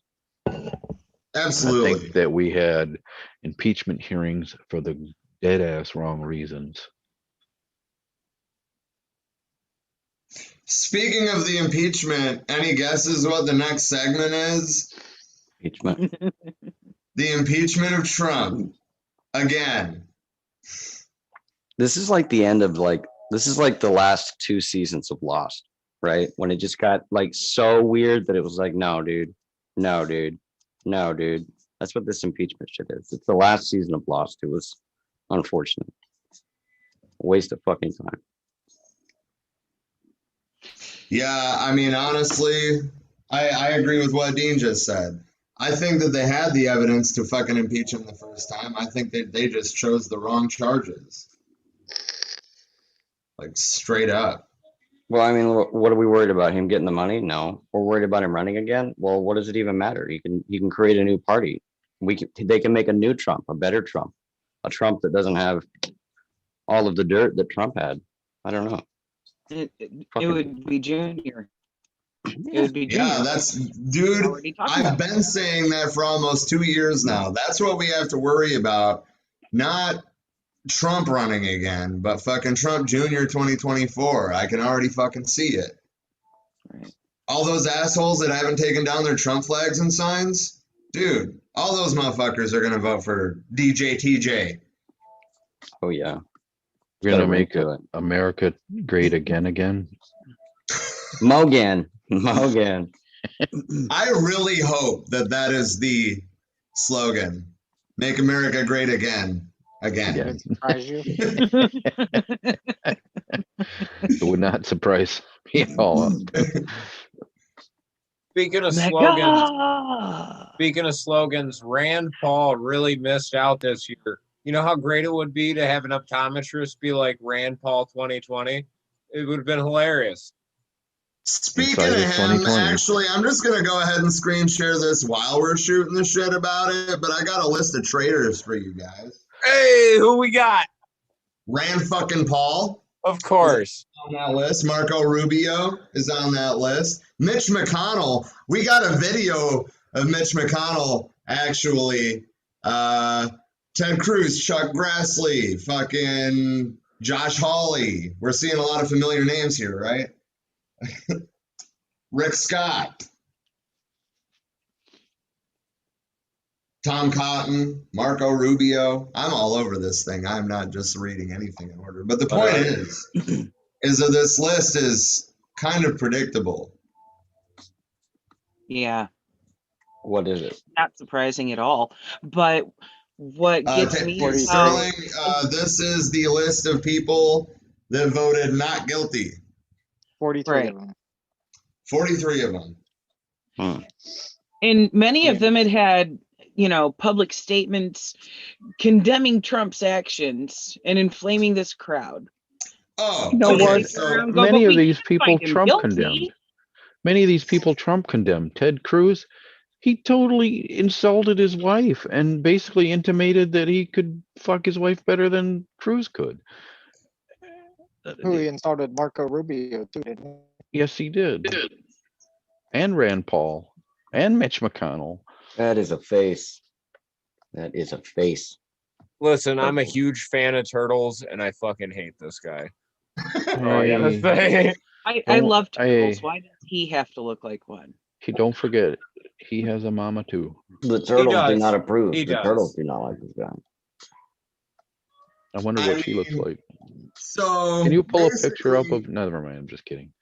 Basically, he was saying, or he voted not guilty because it was unconstitutional, which they have precedent for. They have impeached lower-ranking public officials that were already out of office, and there's 150 years of precedence for that. But anyway, listen to what he said right after he voted not guilty. It's fucking obscene. Donald Trump is the hugest asshole there's ever. Nays are 57. The nays are 43.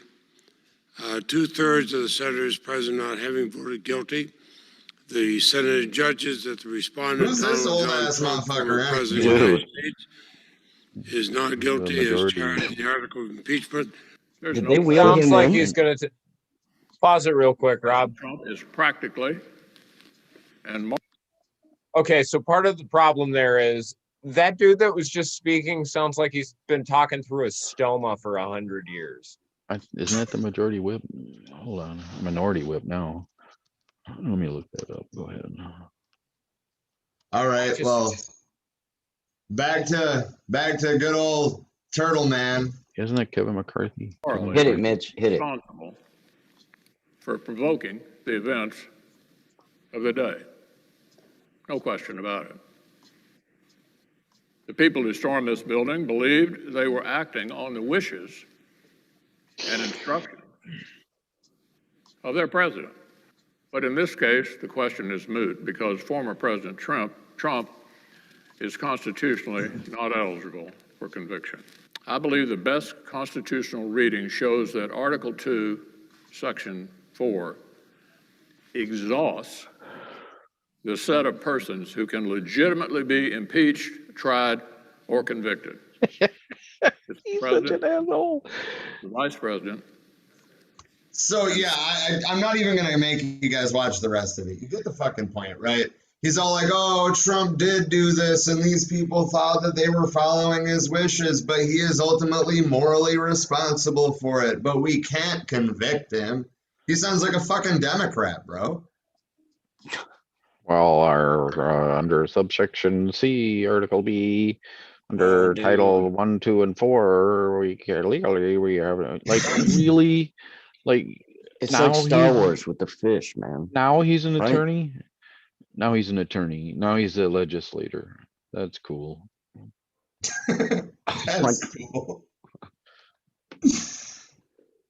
It just blows my mind. It just blows my fucking mind. And let's not forget that the only reason the trial didn't start while Trump was in office was because that turtle-looking motherfucker wouldn't call Congress back, or wouldn't call the Senate back, sorry. That's an insult to turtles, Rob. Are you trying to tell me that he don't look like a turtle? Exactly. He looks like shit, dude. He looks like shit. I don't know what He we're gonna like in that too. literally doesn't care a hang for what we or anyone else on earth is saying. He does not care. He doesn't. It doesn't faze him a Right. bit. And these are our representatives. Yeah. There was 7 GOP senators who voted to convict. Susan Collins of Maine, Richard Burr of North Carolina, Bill Cassidy of Louisiana, Lisa Murkowski of Alaska, Mitt Romney of Utah, Ben Sass of Nebraska, and Pat Toomey. What? Oh no! And Pat Toomey of Pennsylvania. Oh no, what? Every one of them has been accused of being either a race traitor, an oath breaker, or an out-and-out cuck by their Yeah. constituents. An So you just out-and-out listed all the 7 dumbasses are going to probably lose their seats in the next 2 to 6 years. Pat Toomey is going to lose his in 2022. He's not running again, anyways. Well, good. Good. Get somebody, get a third partier up in there. Oh, they'll get an oath keeper. They'll get an oath keeper. Oh, I'm sure. John But, Fetterman, okay. So the point Lieutenant is, Governor. oh, sorry. Go ahead. Lieutenant Governor. John What? Fetterman, Lieutenant Governor of Pennsylvania. Senator. We're losing your audio again. So that's a wired headset, Austin. Man, do you have a pair of earbuds, or just holler at the laptop? That's what I'm doing. Hold on. I just think it. I have a feeling it's those headsets. Go ahead.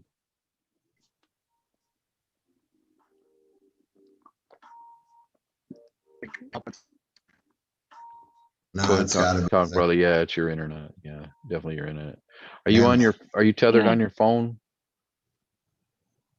I'm choppy. Throw your phone in the windowsill, brother. Throw it. Not out the window. I can get it back on my phone. Right, we could hear you Whoa. good when you were on your phone. Fair. I just wanted to point out real quick, though, that the impeachment charge was inciting an insurrection, and Mitch McConnell was all like, he absolutely did this. Yeah, he After he did say voted that. not guilty. That's correct. He did. I kind of I want just to wanna pull up the know, I just- legislation He that pulled an Obama. I want to pull up the legislation that he cited because I personally have never read it, so I don't know. Yes, none of us are Constitution fetishists. So, and frankly, I see it as a sign of immaturity. So don't ever be that, because I'll leave. Right on. Well, it's good to know what it says. It's good to have that Bill of Rights in your pocket if you're getting fucked with by a cop. Like, just hand them that. Need that. You But need ACLU bus card. That's all you need. Don't talk to the police. That's all you need. Never talk to the police. That's all you need. Answer questions. I tend to agree with Dean on this, honestly. I mean, I agree we should know what it says, but I mean, realistically, I feel like having those discussions with police is more entertainment for us than it is changing them. True. Well, it is indeed, but it's also a matter of being able to leave the scene. I don't answer questions. I ask them. Am I under arrest? No. Am I free to go? Okay. If you feel like handing them a copy of that Bill of Rights in the meantime while you Oh, sleep, that's my favorite. like, yeah. Because every Like, time they're like, I'll what's walk. this? And you say the fucking Constitution, and they're like, oh. Mm-hmm. Please read Anyway. this. This is the law you're supposed to uphold. Right. Well, at least start with this. Here, officer, allow me to present you with a ceremonial toilet paper roll. It has the Constitution printed on every individual sheet, both plies, both sides. The entire Constitution is there for your. I wouldn't your reach for enjoyment. anything, to be honest with you, Dean. I mean, not for a minute, but definitely pull that out eventually. Let them pull it That out. should actually be a thing. Of like, here, educate yourself while you shit. That's correct. Wipe your ass with it. That's right. But let them do it. Okay. So Trump is the first president in U.S. history to be impeached twice. Winning. He said it couldn't be done. Again, right? But I did it, folks. They said it couldn't be done. It was the greatest impeachment. It was. I was impeached. I was so good. I was impeached twice, and Mexico paid for all of it. A president so nice they impeached me twice. I told you I would change how things work, and they didn't like it so much they had to impeach me twice. Man, he said he was going to drain the swamp, and I guess he did. Right into his fucking checking account. Right. Yeah. By the way, the campaign site is still alive and is still donating, and you can subscribe to monthly donations for amounts of up to $50,000 a month. So, wow, 50,000. Operators are standing by. That's some bullshit. I mean, I'd take $50,000 a month. Right. Speaking of which, if you go to our Patreon page, you'll see a very special level of donor that you could become if your name is Elon Musk. Might even get a special mention in one of our segments. It's below the fold, folks. You have to click the more button. Well, I mean, I figure Elon Musk has the time to click the more button. Now, a more sour note. Hey, Is Austin, this mute your other impeachment- connection. Mute the other phone, or somebody mute him. Which one are you talking on? All right, hold on. He's on the phone one. If he can mute his desktop. Oh, he's There. already muted. Okay, we go. The sour thing about this impeachment was that it cost us $33 million.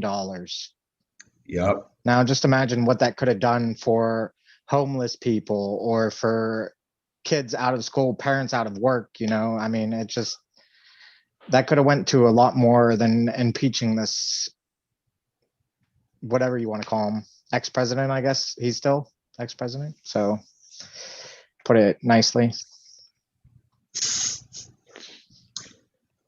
Well, and I mean, honestly, this whole trial, I knew that McConnell was pushing it back to try to say that, oh, we can't do it now. He's not in office. You know, like, it's just infuriating, really, that it couldn't even get brought to the table until, what was it? Technically, it could have been the day that Trump left office, but of course, nothing happened on that day anyway, so it was like days after that. But he's looking after his own skin because He's trying to save face as far as being like, yes, he did this wrong, save face to the public, but he's simultaneously trying to save face to his party by going, but we can't convict. I hope this just completely tanks his fucking career because he has no business still being anywhere in there. Yeah. That motherfucker. So, Yeah, tell that to CNN because they're not making Trump money anymore. They had to name a goddamn snowstorm to make a few bucks. I expect the news cycle to get really fucking weird without him. I mean, won't know. probably, yeah. Hello, Lord Sterling. Nice rabbit gear there. Hello. Man, that is hot. Yeah, You guys right? see what my equipment is capable. Oh man. The only filter I have is seeing shit through eyes of hippie. Wild, Austin. I can Eyes hear of you like hippie. perfectly though. That's so whatever happened, yeah. Settings. What? My computer's shitty. Oh well. So, I don't know why I said we.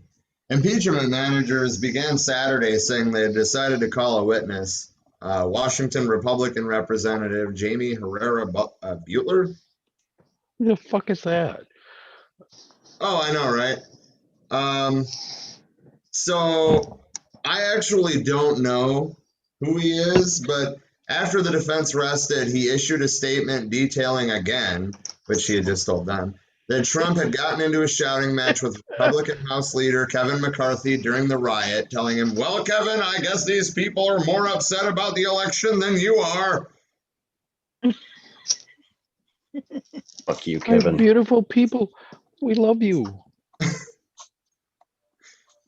The Senate then voted to allow witnesses, and Trump's lawyers threatened to call dozens. Oh God, what a shit show! Really? You can't be surprised, Dean. Did you guys catch the video of the Trump lawyer pocketing the coasters with the from the? Did you guys see that? No. Not the steel. I did see, however, that Bernie Sanders submitted a question to the Q&A, right? And like, according to Senate procedure, like if you talk when you're not supposed to talk, you can potentially face jail time. And Yeah, Bernie's being bro again, right? He me too'd the impeachment hearing. well, yeah. I mean, and I totally get why he's pissed because the whole thing was fucking bullshit. But he tried to ask Trump's lawyers if Trump was responsible if Trump won the election, that's what it was. And he was like, the lawyer's just like, well, why should I have to answer that? Like, okay, but answer the fucking question. Who wants to know this? And Bernie's like, I do. Pretend I went to law school. Pretend that this isn't a Senate hearing. Well, pretend it is. And pretend that the Senate can ask any question that it deems fit in the process of conducting a senatorial hearing.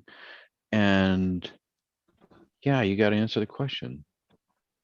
Right.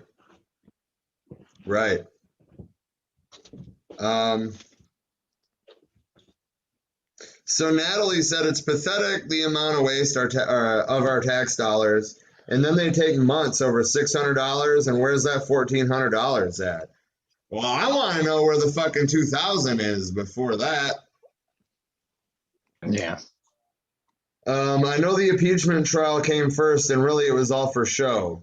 While some people lost their home or doctor's appointments, etc., from not having the stimulus money to help pull them through.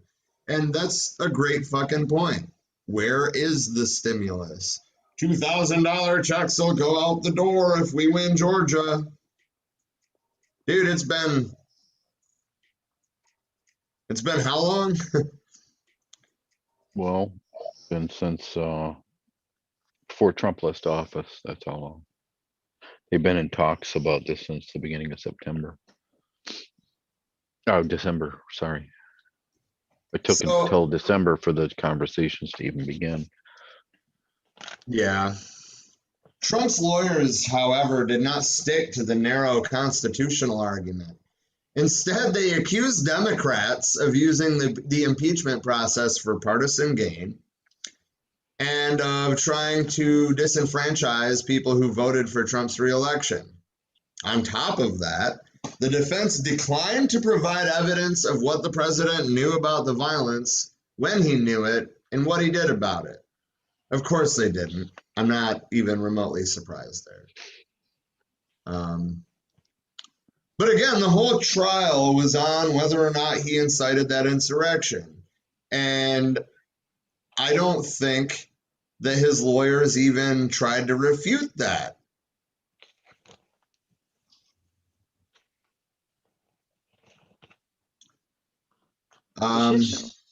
The impeachment managers made a broader case than Trump's comments on January 6th.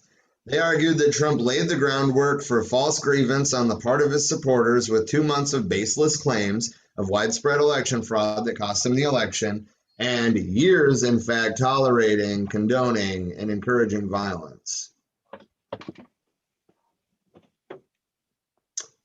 Yeah, I mean, I don't really have anything to add to that.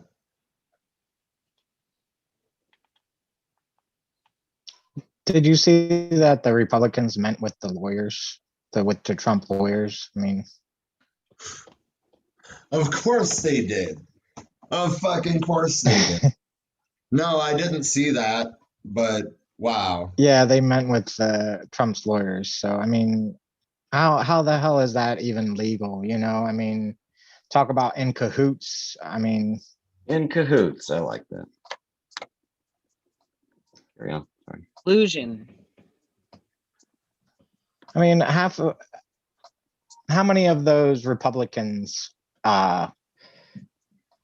was egging on people and calling the election a fraud too? Should they even have been allowed to take part in the hearing since they were complicit with egging on a riot, basically, you know, to try to take over the Capitol? I mean, that's just, I don't know. Shouldn't they be seated at the defendant's table? Yeah, right. Oh, yeah. Exactly. Trump released a statement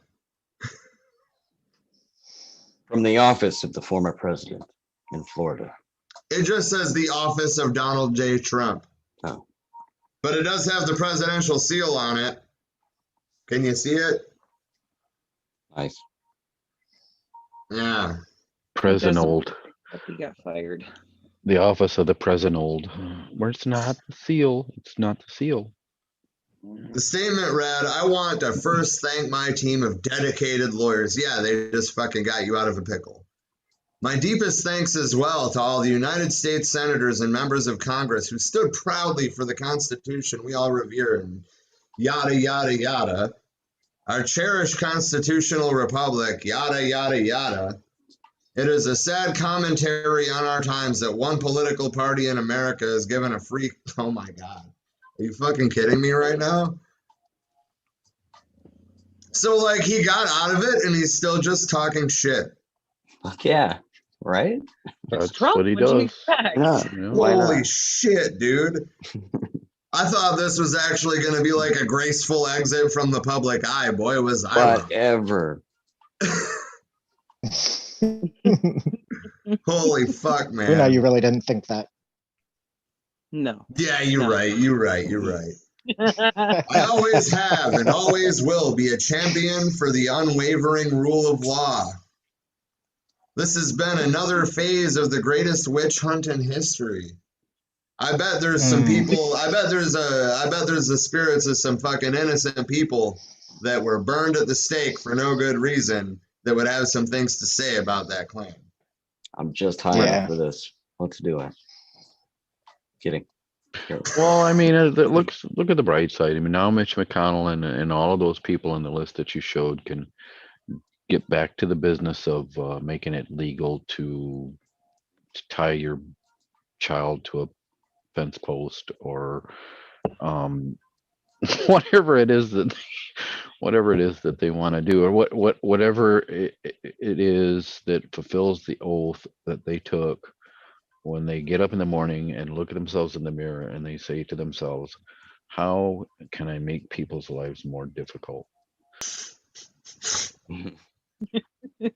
So I am putting, for anybody that's watching, I'm putting the link to Trump's statement if you actually want to read it. I mean, go ahead and read it. I'm not going to read the whole thing on the air. It's just mind blowing. You got to read it to the beat, dude. It's like poetry. That's a good point. I mean, be my guest, Dean. Go ahead and read it to the beat. No, yeah, it's a better idea for someone else to do that. Risha, hit us. No, thank you. I don't even have it pulled up Because on you my know phone. me, I'll get halfway through it and I'll just start making shit up that he didn't say. Isn't that what he does? I mean, yeah. Yeah, right. It'd be true to the role. Shit. Best ever, baby. The only human being to ever post themselves into the president of the universe. Of the future. The future. Natalie says strongman characteristics are dominant in Trump, not safety for our country, in my opinion. Well, we agree on that. He is not safe for our country. He is not safe for any country. And that's one of the things that pisses me off about them failing to convict him, because now they can't even take a vote on whether or not to allow the motherfucker to have security updates, national security updates. Like, what the fuck? He doesn't need that. We don't need him to have that.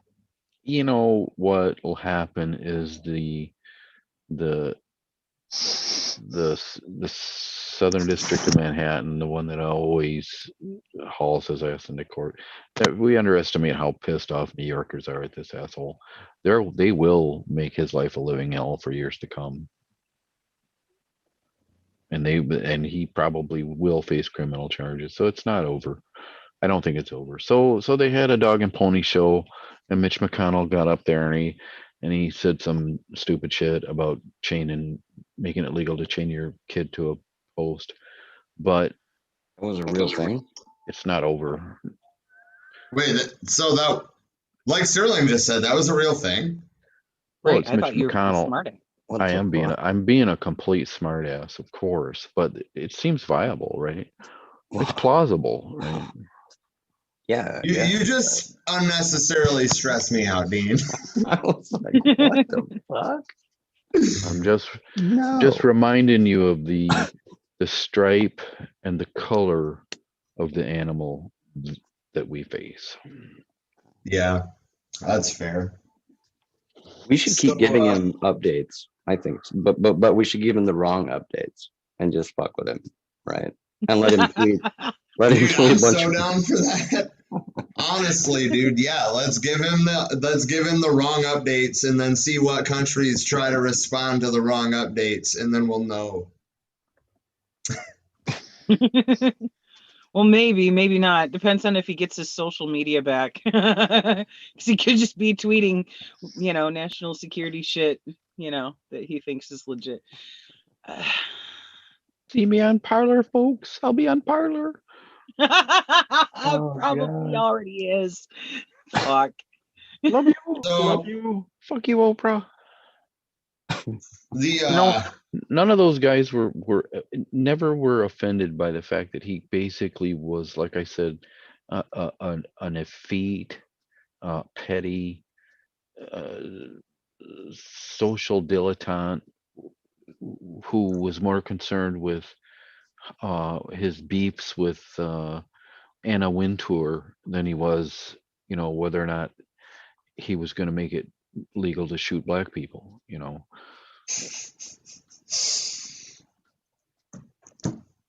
That was fine. I mean, he's my president. He's your president too. Yeah. It's amazing how hard so many of them stuck by that line and shit too. concerning anything. It's like, no, I didn't vote for that motherfucker. You know, it's almost like the run up between the end of the war and the Nuremberg trials, like, you know, when all the rats ran off the decks, you know, that happened for a brief period of time, but I see them crawling back out into the light again.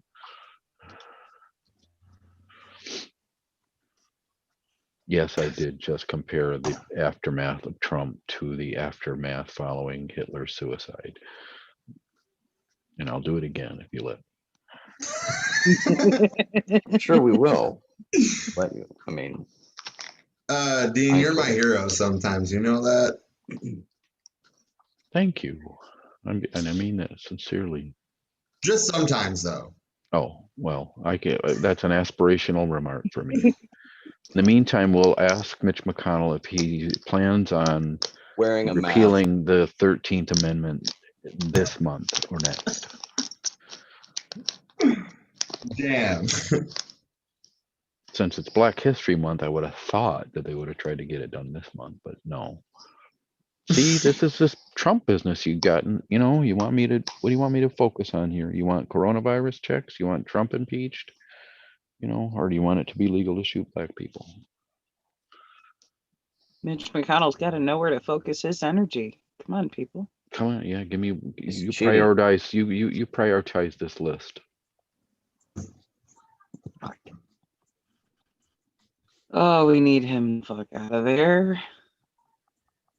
But I'm curious to see how many of those rats on deck are gonna leave the old GOP and join whatever the greatest party ever, the GPE. Maybe the GOP can be replaced with some GEP or GPE. Interesting. But man, you better trademark that. The party of MAGA. Fuck.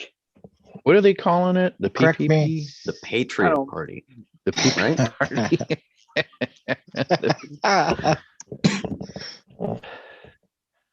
Yeah. President Piss Pig.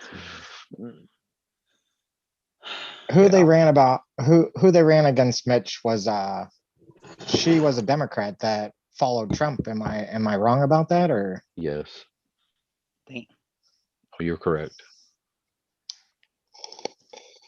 That's nuts. And she spent, what was it? 40 million? Something like that. Yeah. Jeez. Yeah. I was watching because I wanted Charles to win, Charles Booker. But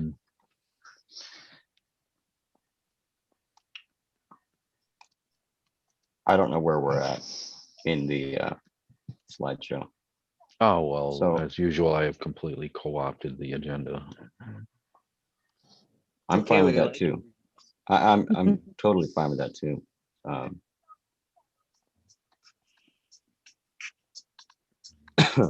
Sometimes tangential conversations need to happen.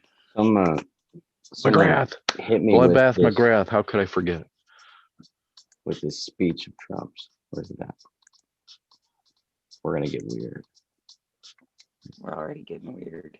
We are. We've been getting weird since getting weird was getting weird. I am. All right. And This I cannot segment brought to so you much by, love for the background. Brought to us by what? I don't know. Rob, Rob, DVD. save us. Fucking balls. staring off at your background there like that's dope. Yeah. So I joined the meeting, right? But I didn't let myself in. Oops. Good job. Yeah. So I had to walk back. Oh, you're good. So can we call that diatribe that I just dragged us through? Can we go ahead and call that combating fascism? I mean, it could be. It is. Eyes. Which would lead us directly into mutual aid or Well, any of the other ones. Yeah. Did you guys get through the We didn't. political happenings and the international happenings? We didn't know where we were. No, actually Or I can carry us into the Bernie story. Ah, and Niratandon. Fuck yeah.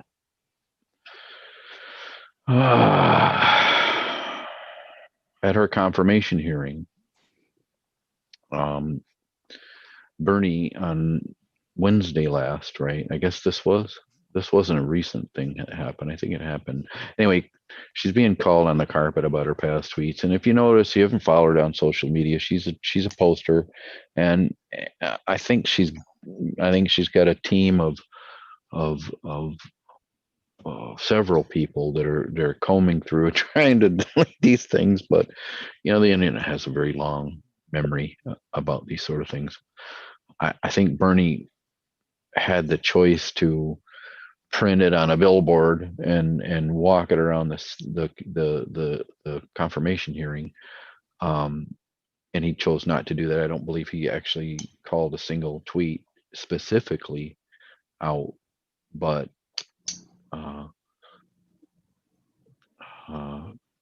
she's been noted for taking swipes at, especially during the Obama era, at Sanders and at fair wage and at healthcare for all for quite some time. And as they all have, right? She's not alone, but I think that she's had some eye-popping moments, and I don't have any. Frankly, I don't even have any examples myself, but I know that she I has. do. You do She go said, for it. she said that vampires have more heart than Ted Oh yeah, Cruz. that's right. One of them, and I was like, well, she's not wrong. Well, I know. Yeah, I've been thinking about this for a few days, right? And I know that some of the people that other broadcasts and other podcasts that I listen to have had scrapes with her, literally.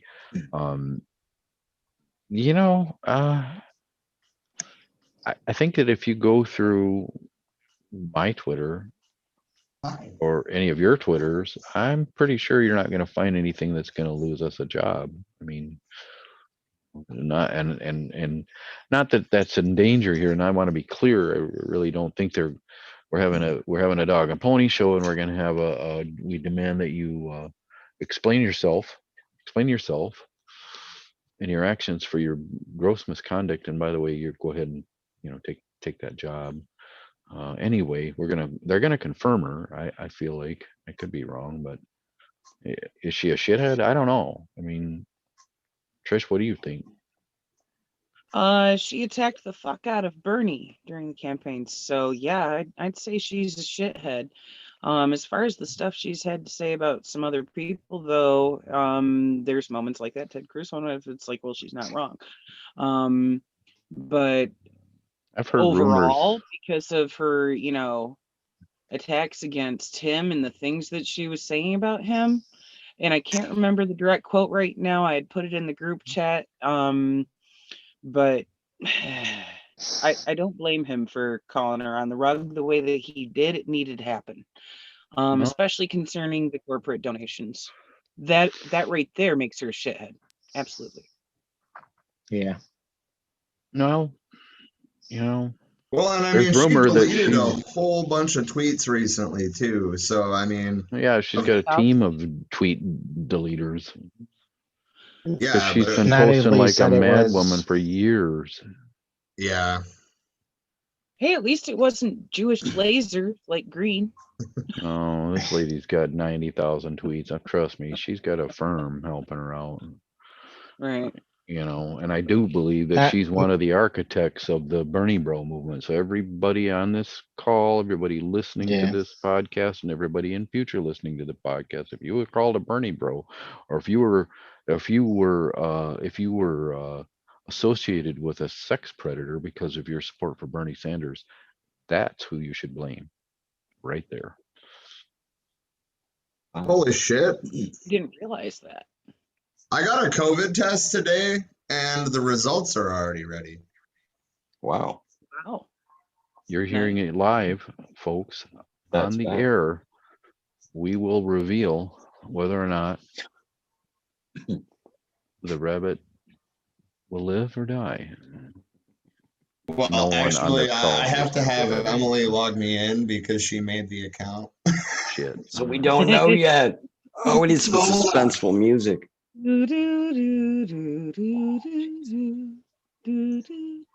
No. And now we're gonna get a call from Warner Brothers now. That's why I cut it off after a few seconds. Like, wait, no. Oh, dude. Copywritten material. So crazy. See, in a socialist society, it would all be shared. Right. I do. Natalie said, go ahead. No, go ahead. She said she had a whole bunch of the tweets she deleted. Was it 1,000 or 4,000? She said it was a lot, for sure. For Nero. What I'd read was over 1,000. I've followed her for over a year now. She's definitely not. She's a Democrat. She's definitely a Democrat. So she's a neoliberal Democrat, you know. Only care about money. Right. Corporatist. And fuck yeah, I think you have the right idea. Fire up. If you got them, smoke them. It's CBD. I don't smoke. I don't smoke weed anymore. I dig I your know, it's a tapestry, shame. dude. And of course my lighters. Thank you. The weed started making me really paranoid and shit. A lot of people say that. I know, but I've smoked it for so long. For 25 years. Well, even when it comes to like what strains of weed I enjoy most, I won't even fuck with ones that are sativa heavy. I tend to go for the indicas because they're more relaxing because of that factor. Like I get anxiety if I smoke ones that are too far towards the It's so indica. crazy. And I'd rather have super high CBD for the calming effect, and you know, it helps with So muscle Robzak, you got the results? I am working on resetting my password. This is tense. This is tense right now. Yeah, I think he doesn't have to reset it. He's just fucking making us wait. I'm not trying to. Next up on the nightly news, Rob's COVID test. Yay or nay? Well, hopefully that was pretty quick though. Yeah, well, it's through through Arizona State University. They've set up a couple of collection points, and I knew that they were quicker than like the nose swab ones. It's just a spit test, but I didn't realize it was going to be like same day results. Yeah, right, that's pretty fucking efficient. Go Phoenix. Go Arizona State University Biodesign Institute. That is where Emily goes to school, for those that did not know. They can do it better than our government can. I mean, that can't be a surprise. Not at all.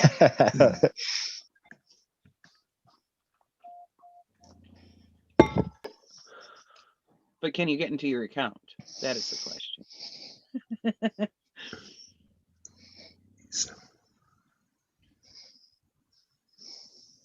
I should be able to, like right now. They had to send me an access code so I could reset my password. Okay, proceed. Cue Jeopardy music. It's okay, I got it. Proceed. I would like to view my results, duh. Oh my god, then I have to click view report. Negative. Negative. Nice. Good on. Right So I'm on. glad to hear that. So Trisha, I did not give you COVID. Good to know. Or Don. Where did Don go? He sent a message to the chat saying he was tired and going to bed. Oh, okay. But No good news. so I don't know where we're at exactly, but if we Well, we're haven't moved done, on from near attendant, and now we're ready to go ahead and jump into from international on. from international on. Okay, so the flashlight protests, then that's where we're at, right? Yes. Yes. Okay. The pro-Navalny flashlight protests are lighting up Russian cities. In true Trump Putin fashion, the Kremlin is apparently afraid of, wait for it, students with flashlights. Did you say flashlights? Spooky. They're out there masturbating in public. Goodness gracious. Wow. Flashlights. Got flashlights. Oh. Oh. Well, shit. Supporters of opposition leader Navalny came out to residential courtyards and shined their cell phone flashlights Sunday in a display of unity, despite efforts by Russian authorities to extinguish the illuminated protests. Navalny's team sent photos of small groups with lit up cell phones in cities from Siberia to the Moscow region. It was unclear how many people participated overall. No arrests were immediately reported. However, police detained 9 people at a daytime demonstration in the city of Kazan, calling for the release of political prisoners. The group said security guards at Moscow State University were recording the names of people leaving a dorm to take part in a flashlight rally. When Navalny's first team urged people to come out, that was worded weird, to come out to the cell phone protests, many responded with jokes and skepticism. After 2 weekends of nationwide demonstrations, the new protest format looked to some like a retreat. Yet, Russian officials spent days trying to blacken the protests. Officials accused Navalny's allies of acting on NATO's instructions. Kremlin-backed TV channels warned that the flashlight, goddamn it. Warned that flashlight rallies were part of major uprisings around the world. State news agencies cited unnamed sources as saying a terrorist group was plotting attacks during unapproved mass protests. The suppression attempts represent a change of tactics for Russian authorities who fucking ignored Navalny forever. So,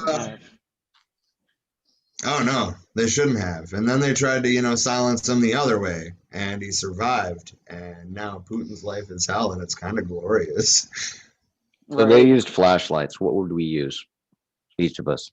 What would your personal item of protest be? Everybody has to carry one. Go, Rob. 10 seconds. Fucking guitar, yo. A guitar. Okay, Yeah. cool. Rad. Super rad. And Austin, go. I'd have to say like a pipe, marijuana pipe or something. Marijuana pipe. Fantastic. Not And no Dean? tobacco pipe. No tobacco pipe. Okay. Dean, go. Oh, bear mace, for God's sakes. What else? Bear mace. Fuck yeah. Fuck yeah. I swear he's gonna say a fleshlight. No, you can only tell that joke twice an episode. I'm afraid it's a local. We're at statute. about 4 times for that one. It was fantastic though each time. And Trisha, you? Well, I mean, we could at least switch it up a little bit. A couple of things you guys have already listed are already like normals in my backpack as far as like the bear spray and the pipes and shit. So I guess I would have to add to the mix my big pink dong. Big pink dong in the streets. Yes. Again,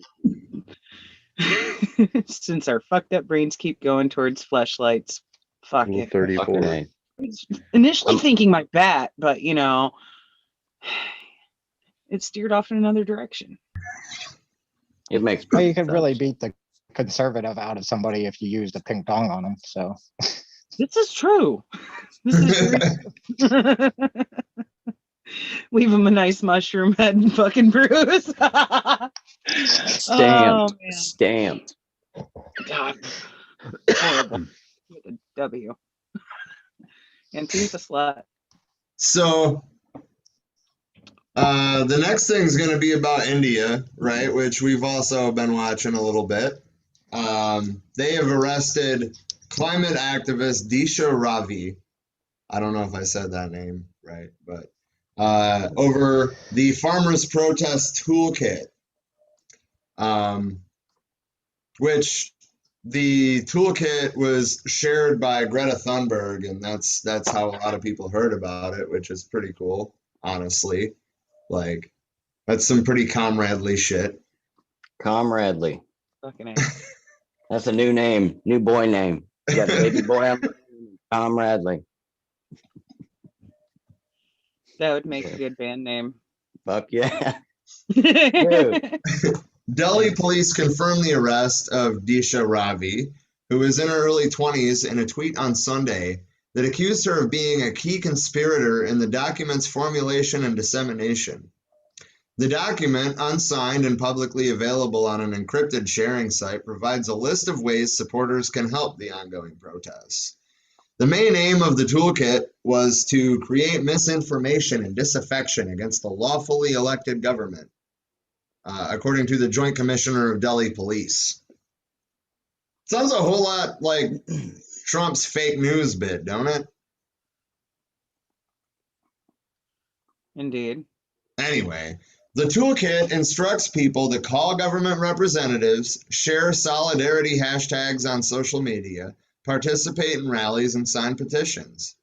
It gained visibility after Thunberg tweeted a link to it on February 4th, crediting people on the ground in India.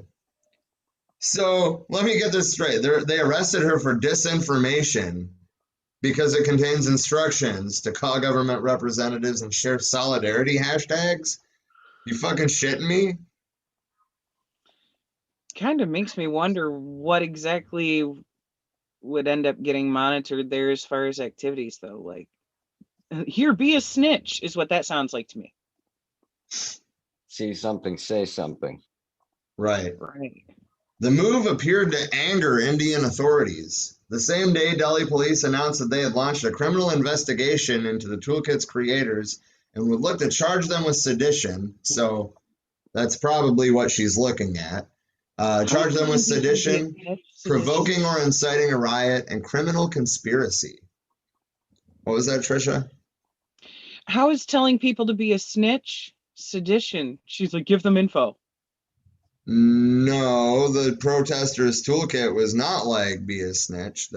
The police were like be a snitch. The protesters' toolkit is encouraging. I heard you wrong then. Okay, never mind. I thought you meant that what she shared was a link that was saying be a snitch. Oh, no. Wrong. No. Okay. I stand yeah, correct. that makes sense. Anyway, so the point is that these are the charges she's inevitably going to have to face unless they have a change of heart, which I don't see happening. But they were actively looking to charge them with sedition, provoking or inciting a riot, and criminal conspiracy. For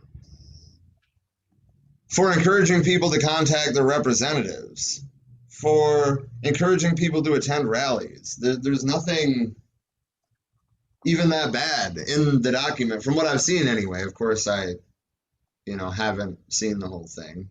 I've seen pictures that were shared, screenshots that were shared, and I don't even remember where I saw them. It was probably in one of the articles that I was reading looking for this, and I probably should have saved them, but anyway, here we are. I'm curious what their laws provide for as far as legality of protest.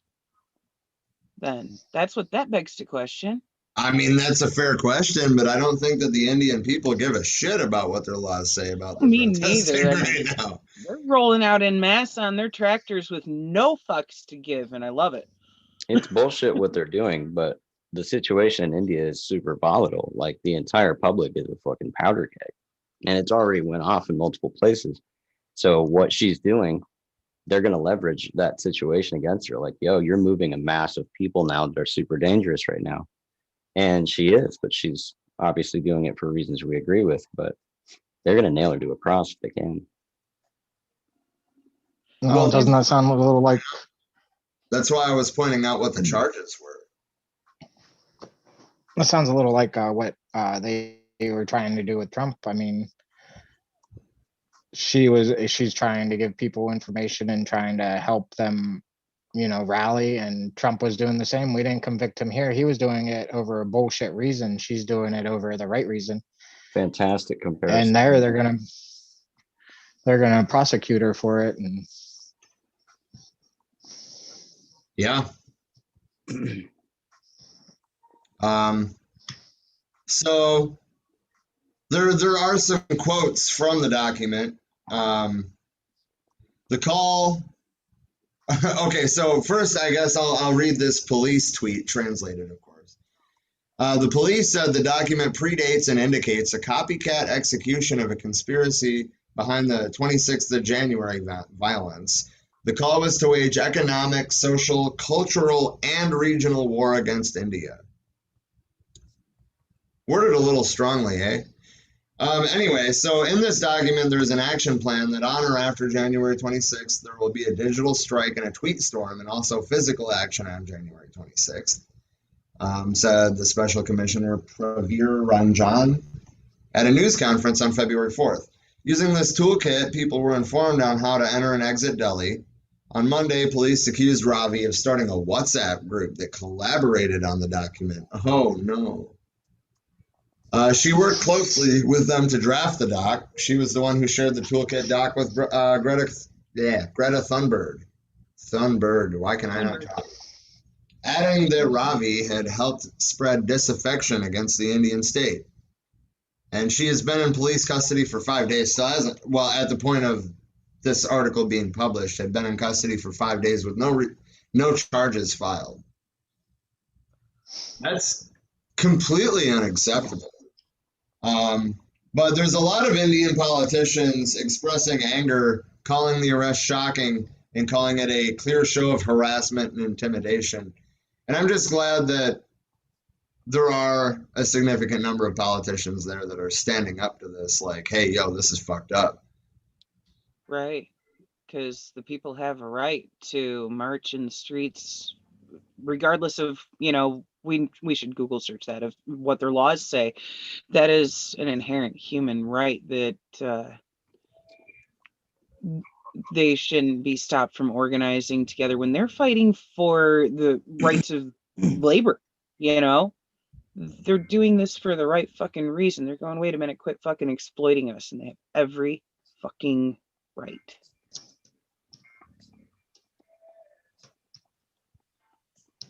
They need the support of their employees in government. Yeah, absolutely.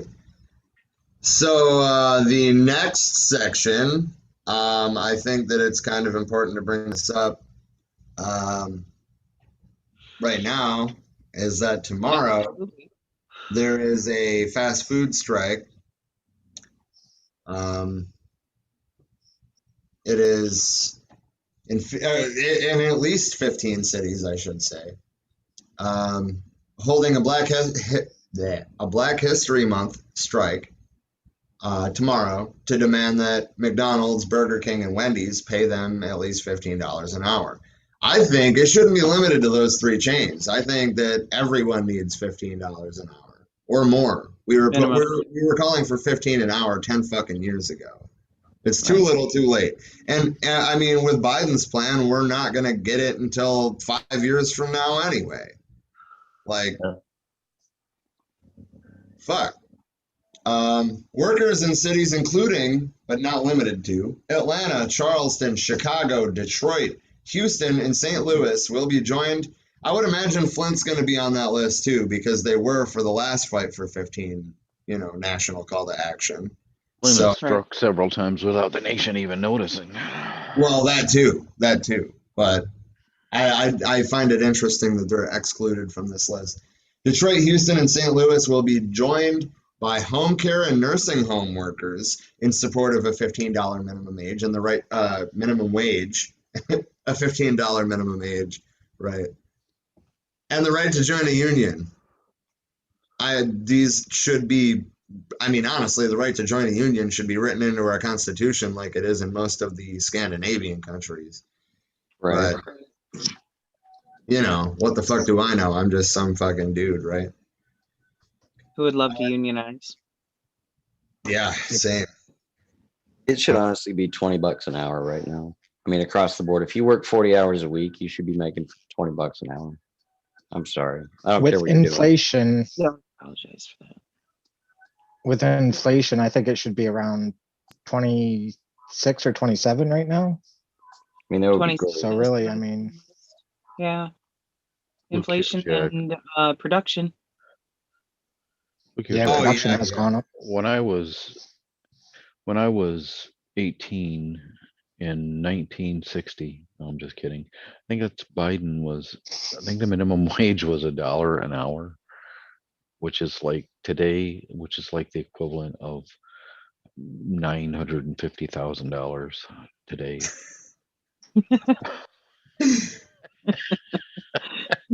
Like $1 an hour, you could buy an entire house, have a car, be the sole income earner in your household.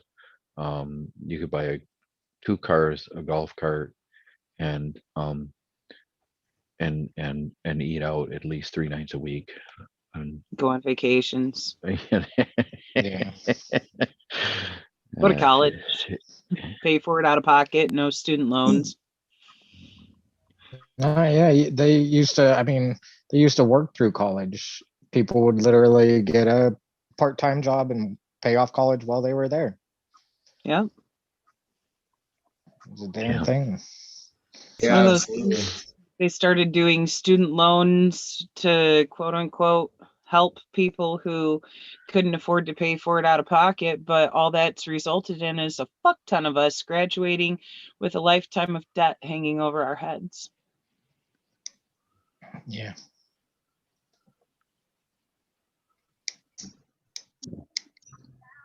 So, so like I thought about leaving this out when I was reading the article. I was like, well, it's not really relevant, but it kind of is relevant because I didn't want to let go of an opportunity to drag Joe Biden through the mud. Joe I Biden just pledged to, what was that? I just did. Right. Right. Joe Biden pledged to increase the minimum wage during his election campaign, but has recently suggested the increase may not make it into the coronavirus relief package. But Well, my it is its own take issue, on but that doesn't mean it shouldn't be pushed. Oh, Like- right. I mean, and my take on it is Biden has pledged a lot of things that we all knew he wasn't going to do. His push for $15 an hour was never fucking sincere. And either way, it's too little too late. Bless you. Yeah. Average rent in California is $2,500, a 15 minimum wage for a part-time job or even a full-time, I think it is, for over a year would be around 32,000, and the average rent in California for a year would be 31,000. You're gonna live on $1,000 to supply food and pay bills and all that shit? I don't think so. Right. Natalie says it's almost criminal that we have to fight for 15 an hour and a 5-year plan to get that. Yeah. Yeah, Too it's, little, too late. yeah, and that's putting it nicely, really. Too little too late is putting it nicely. Okay, too fucking little, too fucking late. We'll put a little more emphasis on that. Yeah. Yeah.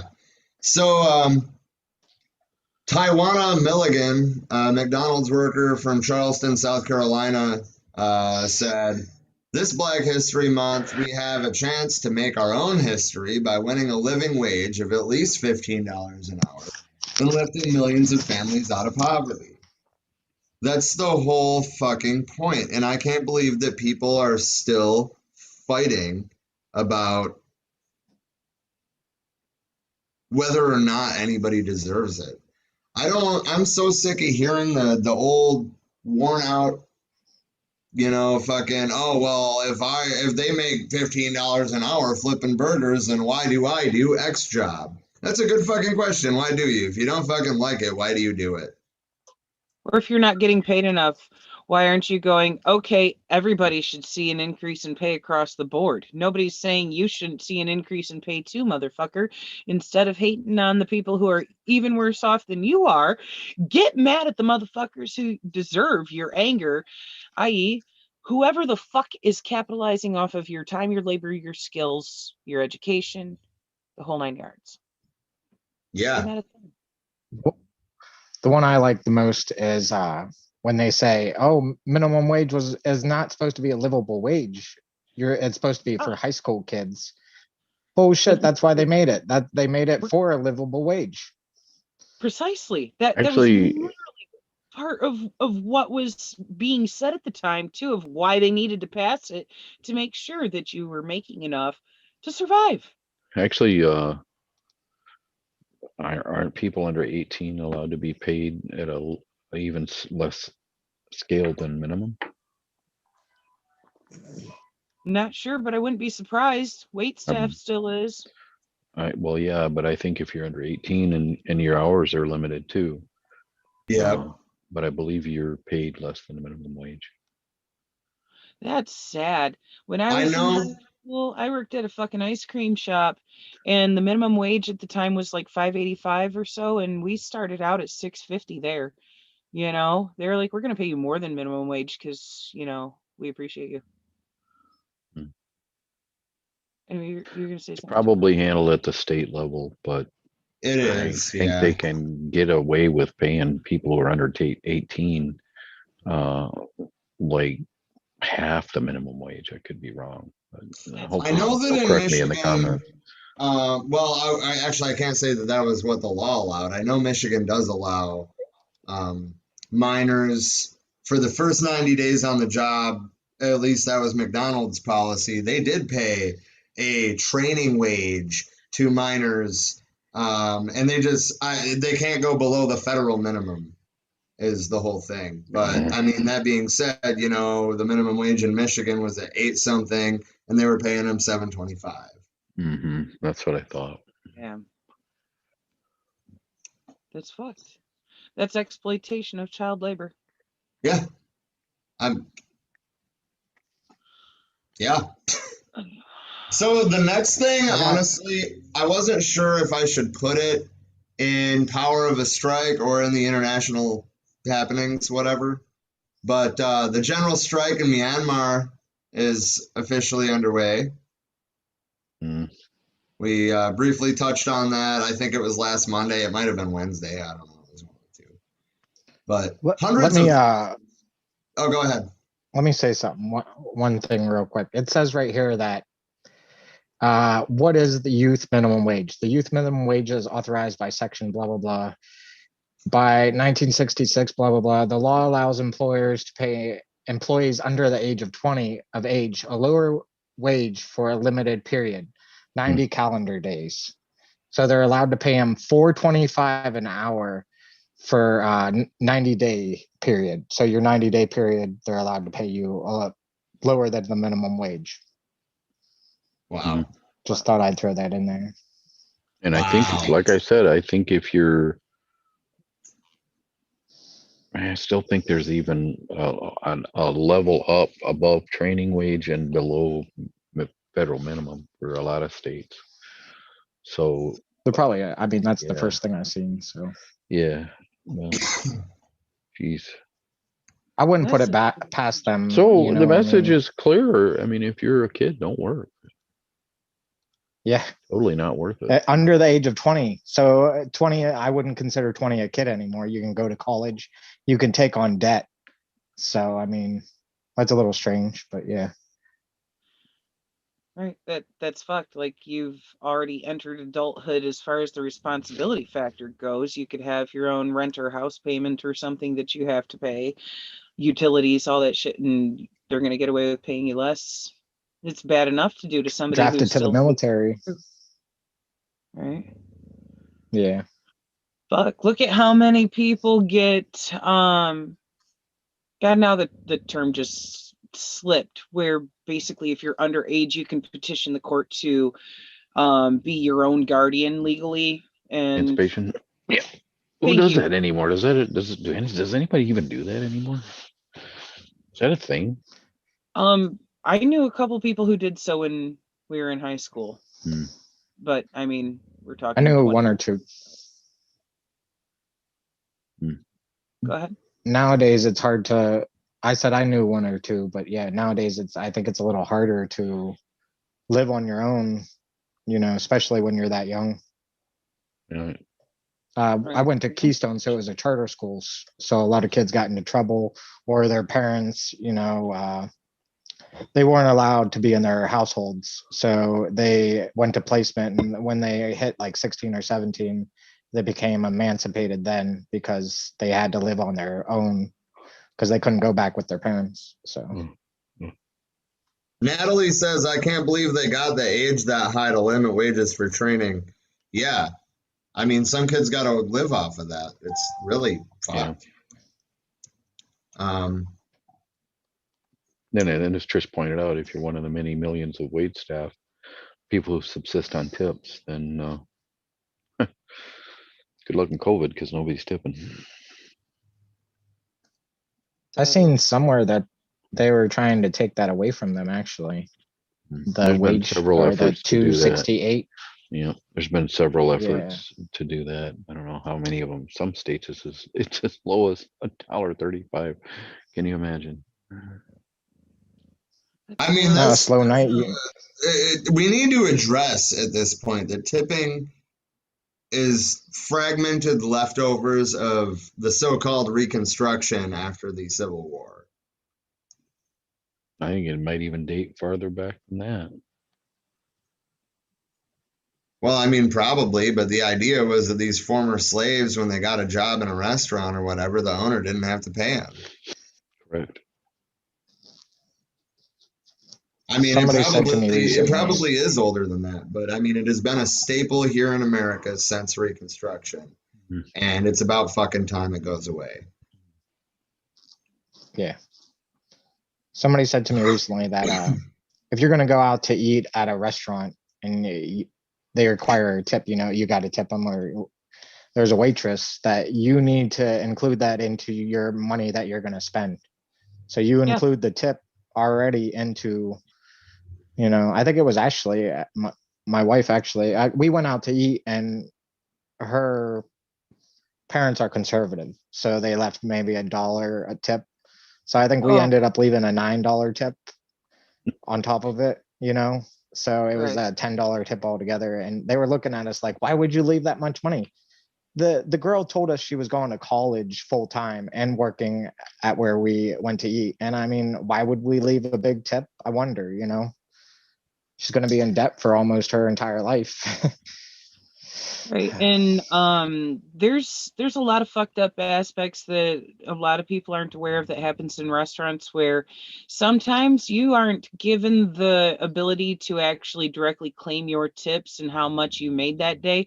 Sometimes they just automatically assume that you made X percentage of your sales in tips and hit you with that. So you're getting taxed on that money whether you fucking made it or not. As if Yes, that is correct. paycheck ain't small enough already, they take more out. I've had it happen to me numerous times. I have seen that. I have seen that happen at several places I've worked. And a lot of times servers are afraid to even like confront their boss about it because they are concerned, like, oh, well, I mean, if I make them, accurately report my tips for the days that were slow, then they're going to make me accurately report my tips for the weekend. Right. I mean, it is a double-edged thing, and they're kind of between a rock and a hard place. Like, what do? Do you stand up to the owner and risk your job, or do you just keep your head down and keep trucking? Well, the problem is it's not just them doing it to you, it's the system they have set up in their computers themselves. And what fucking owner of a restaurant is going to go and invest in all new software to run their shit off of and have to learn something new just to be able to fucking be like, okay, we're going to have this set up differently, where with this software you can actually plug in here how much you made today so you get taxed appropriately. I mean, that's what places that give a shit actually do. Yes, it is, but it's something that places that don't give a shit aren't going to bother to, and you might lose your job for even bringing it up to them, because That's just that dynamic there. If it's a rotating door, there's somebody else waiting to get that job. Well, the thing with those rotating doors, though, is like eventually you kind of run out of people to hire. Eventually, people aren't willing to work there anymore. Word of mouth. You hear if it's a good place to work or not. Right. Well, in some cases, I don't know. It just I mean, makes but yet, you know, millions of Americans still go to McDonald's every day. So, Or Chipotle, Yes. or Panera, or any of the new, what are they called?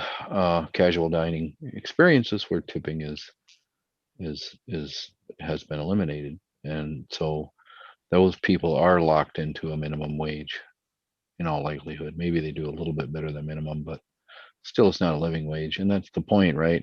We're not here to take tips away from wait staff and servers who are successful, right? And there's going to be some pushback when they don't fuck with my program because I do really well. So if you start dicking around, I'm going to make, you know, I'm not going to make money. You know, here's how we can collectively help prevent that from happening. Number one, don't go, as was mentioned, don't go out and eat if you can't afford a tip. I realize it's an antiquated, difficult thing. It's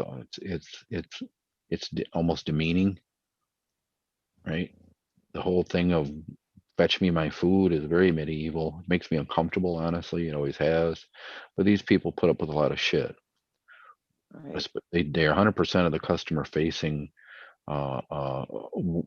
division of those restaurants. Plus, if it goes bad, it's their fault. If it goes good, people eat, belch, and walk out. And Here's a some buck. people, tipping is optional. If or it's a buck. So whether or not you treat me like an asshole, and frankly, that may has happened to me once or twice in many decades of eating out. If my rule is this, if you bring me a single cup of coffee and I buy nothing else, you're going to get $10. I use 10 plus 20. What that means is I'm going to pay you $10 to get me that cup of coffee unless you can make more from me at 20%. Then then I switch to 20%. So minimum, the worst you're I'd ever do going to do that with me is definitely. $10. And that I may revise that because I've been using that rule for a long time. It's probably time for me to bump it. I like your rule of thumb. I've always followed at least minimum 20%. Yep. You know, there's been times that I've tipped 50 to 100 because people were working their ass off, fucking Yep. doing a beautiful job, and I appreciate the fuck out of that. I know what they're dealing with. I've been there, you know. yeah. And They're I mean, not there for the couple dollars an hour. yeah, Trust exactly. me. I mean, I've had eyebrows raised at me because I've tipped more than the bill, and it always surprises people. But you know, whether or not, I mean, granted, you know, if there's a whole lot of people and they're doing a lot of shucking and jiving and running around, it is a lot different than bringing me one plate and one cup. Granted, that's true, but Right. the effort spent, you know, on me, they might have made more at another table or whatever. Bottom line is they're not gonna miss their number because of me. Whether I agree with tipping or not is irrelevant. Yeah, same.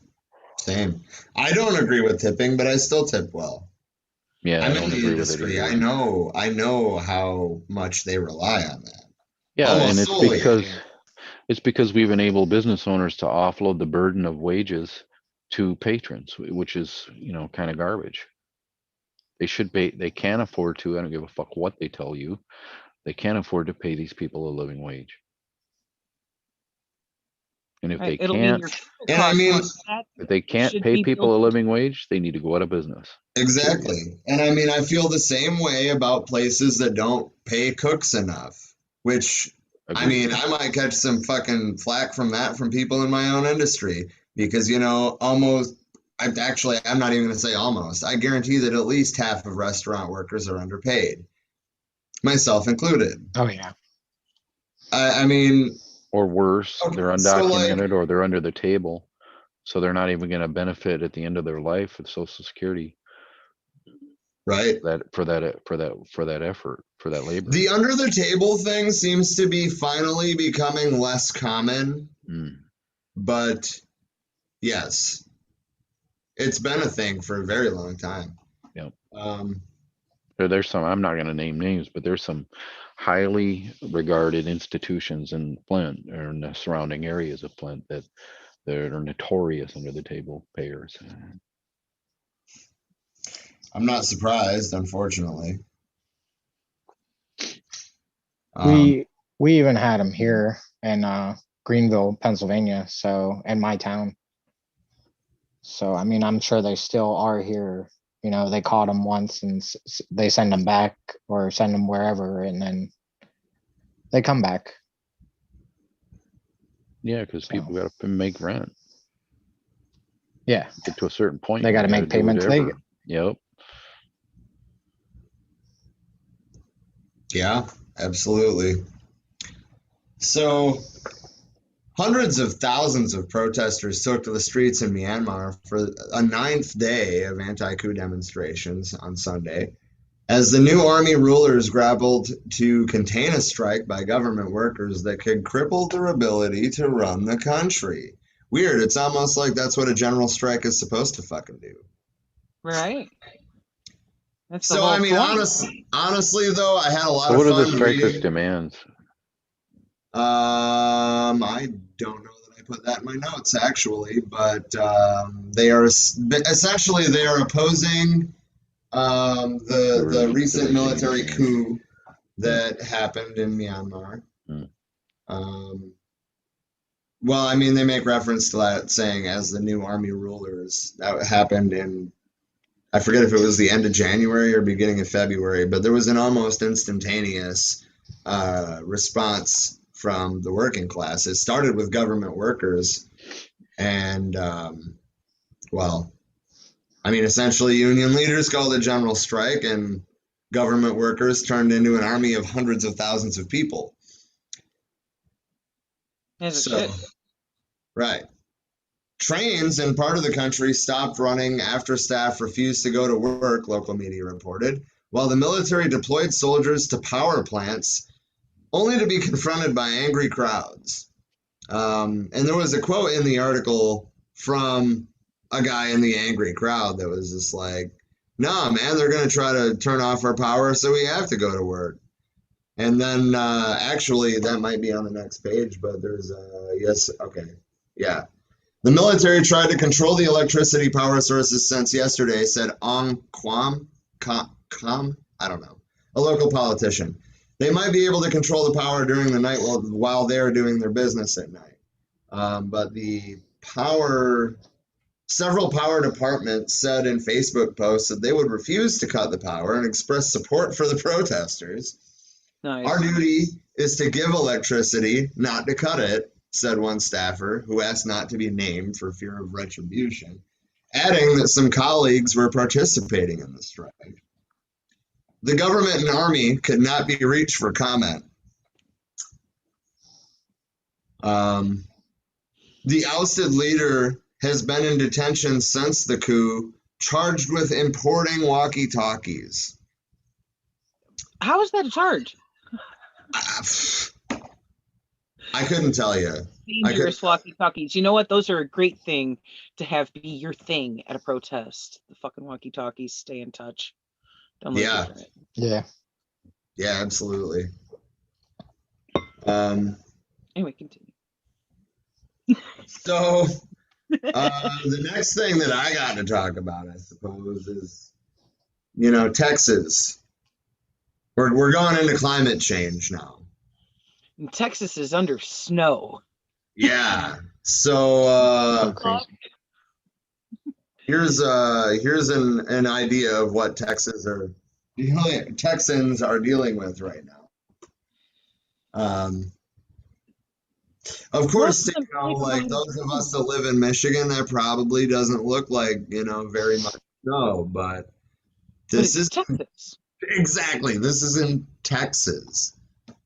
And it's a potentially life-threatening situation for some people there. Yes. Right. We're not used to trying to drive in these conditions. For us, it'd be like, here, hold my beer. But for them, it's like, what the fuck? That is a total, change from their norm that they might not be accustomed to. Some cities are declaring disasters. I mean, as they should be, ultimately. I mean, I'm just a fact. I'm not stating it's, whatever. Right. I have heard from some people there that it was pretty much mayhem as far as trying to operate a vehicle. Right. Look at how deep that is. I mean, Yeah, that's like a solid, 3-4 inches? Yeah, it's no joke. Well, there ain't nobody down there being like, here, hold my beer and watch this. They're probably scared to death. Some of them did go out and, have fun. I'm just here to say, like driving. All this Michigan and Pennsylvania people who have a lot of life experience with snow and otherwise, do whatever you can to get through. Don't eat it, folks. Don't make snow cream. It's not good. No. Don't eat that shit. Go to the grocery store and buy ice cream. Have snowball fights, no problem. But don't make the snow cream. That's garbage. Especially the yellow snow. Stay away from the yellow. Tessie, don't eat that. That's not good to eat. Holy shit. I mean, yeah, this is kind of crazy. You see the cactuses all over the building and there's snow on the ground. Yeah. Oh my God. And now I'm worried about the plant life. Like, who went outside with, some bags to wrap the plants up so they don't get frosted? I mean, I don't know that they're aware that you got to do that, to be honest. Right. They're not used to dealing with snowstorms. The fuck? So that's really the only thing I have to say about climate change is there's 3 inches of snow in fucking Houston, Texas. I mean, yeah, but see, here's the thing: like the narrative was initially spun away from climate change, called it global warming, right? Global warming. So when you walk outside your house in Houston and you've got this blanket of snow, it's a bit of a stretch to expect people to accept global warming.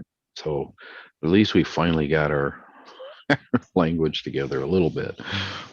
Right. We used an inappropriate vernacular for way too fucking long because it is going to both extremes, not just the hot end. So I think that they're about to find out why we call soda pop in Michigan, because you leave it in the fucking car and it explodes, man. You're about to find out. Right. I hope they get some relief. Yeah, no, seriously, like all jokes aside, I really hope that. Well, I mean, I know Austin specifically has a seemingly large activist network. I would be willing to bet that there are already mutual aid groups out on the ground. Oh yeah, sure that people have what they need. Absolutely, I agreed. There's a lot of people out there with no power and really no experience with that, other than people who lie in hurricane vulnerable areas. So shit. I heard a lot of them don't have adequate heating. And that would be an issue here if we ever had a situation like that too. Yeah. But some of them don't even have like full furnaces like we do. They just don't, have they something do not. to, They have area heaters or yes. Yep. Yeah. So I mean, they're usually electric based. They're in dire straits right now. Well, yeah, I mean, everything out here almost is electric based, but I mean, that being said, we use an HVAC system that has an electric furnace built into it in most places. Yep. I mean, that being said, the quality of the heat that comes out of it isn't necessarily great, but yeah, true. It'll at least keep you from freezing to death. Yep, it's not like they can do in Michigan, like crack the kitchen window and fire up the oven. Yeah. You don't know the struggle if you've never used your oven to heat your home. Yeah. I'd rather not think back to those days. Right. I mean, that being said, it is important to never forget where you come from. I mean, I guarantee that there's lot of people that are. Yeah, we're not still- shaming nobody. Just saying, we're feeling you. No, not at all. I've been there. Right now I've been there more times than I'd like to admit. Kick open. I wish I had an oven in here. I'm in the motorhome. My heater is currently at other use in the house to keep my cats warm. So I'm out here freezing. I have been.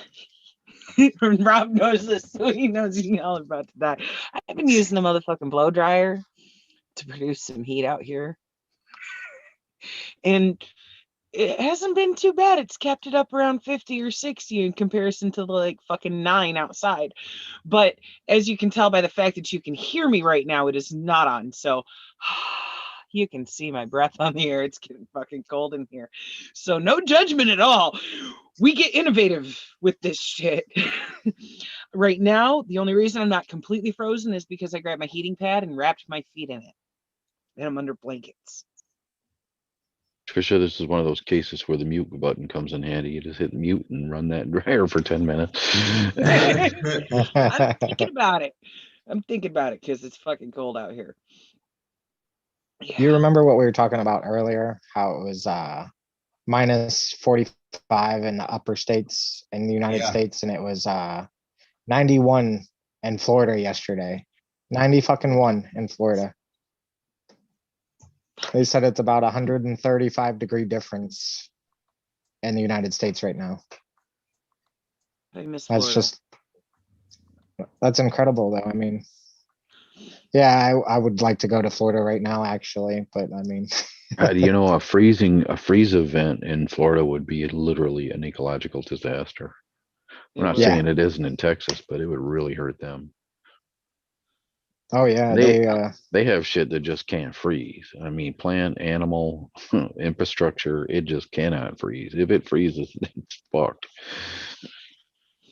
Well, it's a big fishery down there too, isn't it? Like that, there is a big industry of fishing and stuff. So I couldn't imagine. Probably tens of thousands of jobs lost, if not hundreds of thousands. Right.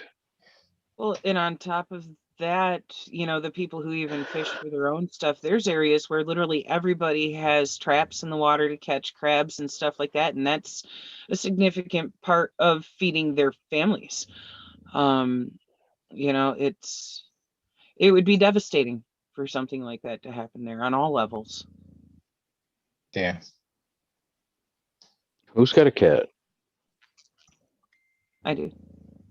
Can hear it purring. Could hear it purring? Yeah. Actually, you hear my dog snoring. Is that what that is? Oh, Yeah. I thought it was cat. Yeah, he's laying next to me over here on the couch.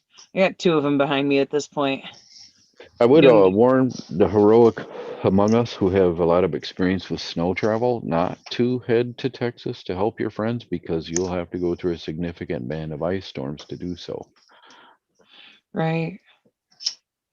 If you're in the ice or near the ice and you can go help friends and relatives, it might be a good idea to do that. And that's kind of a perfect segue into the mutual aid section, isn't it? Oh, yes.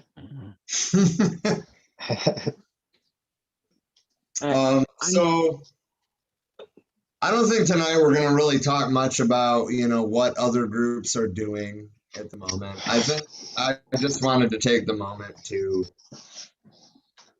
let anyone who's watching who doesn't already know that we are attempting currently to build a mutual aid organization spanning literally anywhere that any of you are or any of us are.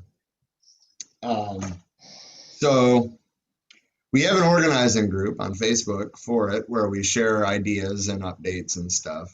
So far, there's not a whole lot of updates yet because it's been, 4 days? Less than a week, right. It's been 4 days since we decided to do this.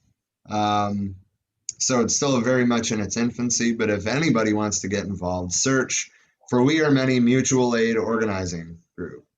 Or keep your eye on the page. You keep your eye on the support group and the page, and we'll link to it. This is also true. But yeah, that's basically all I really wanted to say on mutual aid tonight. I encourage everybody to get involved, whether it's with us or on your own. I don't I don't care. There's millions of people that need help. And You shared that one clip about that guy in Florida that created his garden to show that you could sustain food without really buying it. right. And he did it with a stimulus check. I've been Yeah. posting everywhere that people should do more of that with their stimulus. If they don't necessarily need it, then maybe try to invest it into your community. Yep. So, I mean, totally for you guys. That being said, I'm in Arizona, so I mean, it's hard to keep anything alive through the summer. oh yeah, wait till Um, it starts snowing. Don't worry. I mean, dude, it's probably there was snow in Scottsdale actually a couple of weeks ago, which is not unheard of, but it's not common, that's for sure. No, but I mean, community garden or try to get people to donate theirs too, and maybe try to get playgrounds or something for kids and stuff like that, or try to help people out with groceries, even donate it or create your own, fund for people that need groceries, the elderly, parents in need. So, I mean, there's a lot we can do with money if we have it, but we hardly ever have it. Yeah, and that's ultimately the problem. Um, so I guess to keep this moving, we are moving on to LGBTQ news, and this is actually like kind of, I don't even know that infuriating is the right word for it, but there was a school book program suspended after a book on a transgender boy was read in class. This happened in Utah. I guess I'm not surprised. Of course. It's fucking Utah. The controversy started when a third grade student brought a copy of Call Me Max from home and asked the teacher to read it aloud. The author said it's a story about a transgender boy figuring out who he is and making new friends. Can you call me Max? I asked. Max is the boy in my favorite book, Lukoff said. Administrators said the teacher deflected students' questions, including questions about puberty. When the parents found out, they contacted the school with their concerns, and ultimately the school district suspended its book program. So, like, what the fuck? Yeah. Yep. That's pretty messed up. Suspending a whole book program because you don't like one book. I mean, and not to say that book shouldn't even be read in school, because it probably should. The world's changing, and if you don't change with it, everybody's going to be left behind, because we're not stopping, we're not going to stop.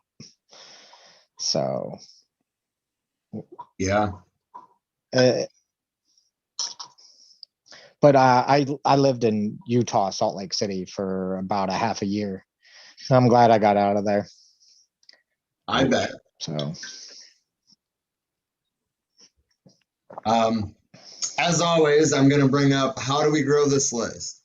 And I mean, we have been making some work on that, like the movement for a People's Party, which I think that we all have the same concerns about. But the point is that there's some well-intentioned people involved with them. DSA, there should be a lot more of those on this list than there is. And then, there's also like parties that we haven't really talked about yet, too, like the Party for Socialism and Liberation, which somebody brought up in the comments earlier, and I actually meant to circle back to that. Never did. But yeah, so anyway, I'm, as I usually do, asking what can we do to grow this list? vote, write in candidates, find a party that aligns with your ideology. There was a time where you had a choice. It was binary. You had to live with the differences, the delta between your ideologies and the parties, lack or excess of ideologies that you didn't agree with. So there are many more alternatives. I do encourage people to get involved. I do not feel as if it's a way in which to throw away your vote or your opinion, or to be not counted, or to have your view subjugated into a losing cause. I think it is the pathway to having a diverse political climate. You may have your own personal Jesus, this is true, but we only get one president. It doesn't necessarily mean it has to come from one or two places. Right. Right. Especially at the local level. Austin, you probably have a lot better things to say about this than I ever could, but that's my 2 cents. I've made it quite clear. I feel like this country should have 15, 20 political parties. I think that kind of cap would help more so. It would help check the market. It would help channel people's beliefs. It would help that feeling of hopelessness. It doesn't matter. The parties are both the same anyway, right? Hey, I'm sorry to cut you off, but we have a comment. Somebody said, hello, or Kathy Picoult. I hope I said that right, Kathy. She said, hello, I'm a small-time beekeeper. I share small jars of honey with members of communities with disparities in Minneapolis. Love your stream, just joining up with the Greens in Minnesota. And to that, I just want to say solidarity. Ciao, ciao.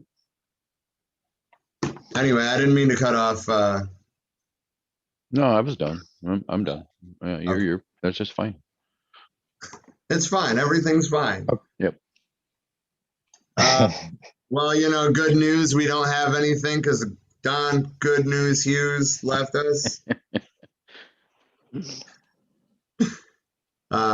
So we're talking about the movement for a People's Party. Yes. Can I remember I'm talking to this girl on Twitter, and her name is Renee Johnston. I asked if I could use her name, and she said yes. But she was a volunteer for the People's Party, and she was actually spearheading, I forget exactly where, but she was spearheading the volunteer center that is trying to get them into whatever state she was in on the ballots. And they had removed her without any explanation of why. So she emailed them, and they got a hold of her, and they talked, and then they wanted her back in. But their reason was that she was talking bad about the People's Party. That's why they kicked her out. Now, she asked for evidence of that. Of course, they didn't give any. So what I get out of that is that I still have hope for the People's Party. But right now, they seem like what they want is power. She said that they're trying to run only 15 candidates in areas that they believe that they can win. And I mean, for being a new party, you should run as many candidates as you possibly can, in my opinion, at least. I mean, that would actually get your name out to more states and probably get you more support. So, I mean, I feel like the Greens for a long time, just to kind of tie this together, I feel like the Greens for a long time tried focusing on running smaller numbers of candidates, hoping that they would win some offices and gain some leverage. But I think that was a failing approach. Now, Howie Hawkins and Angela Walker are talking about, like not only running hundreds of candidates in 2022 and 2024, but, like using their platform to help push these other candidates and actually like trying to, grow the party instead of just spin their wheels forever. Yeah, I think they're learning that they need to, I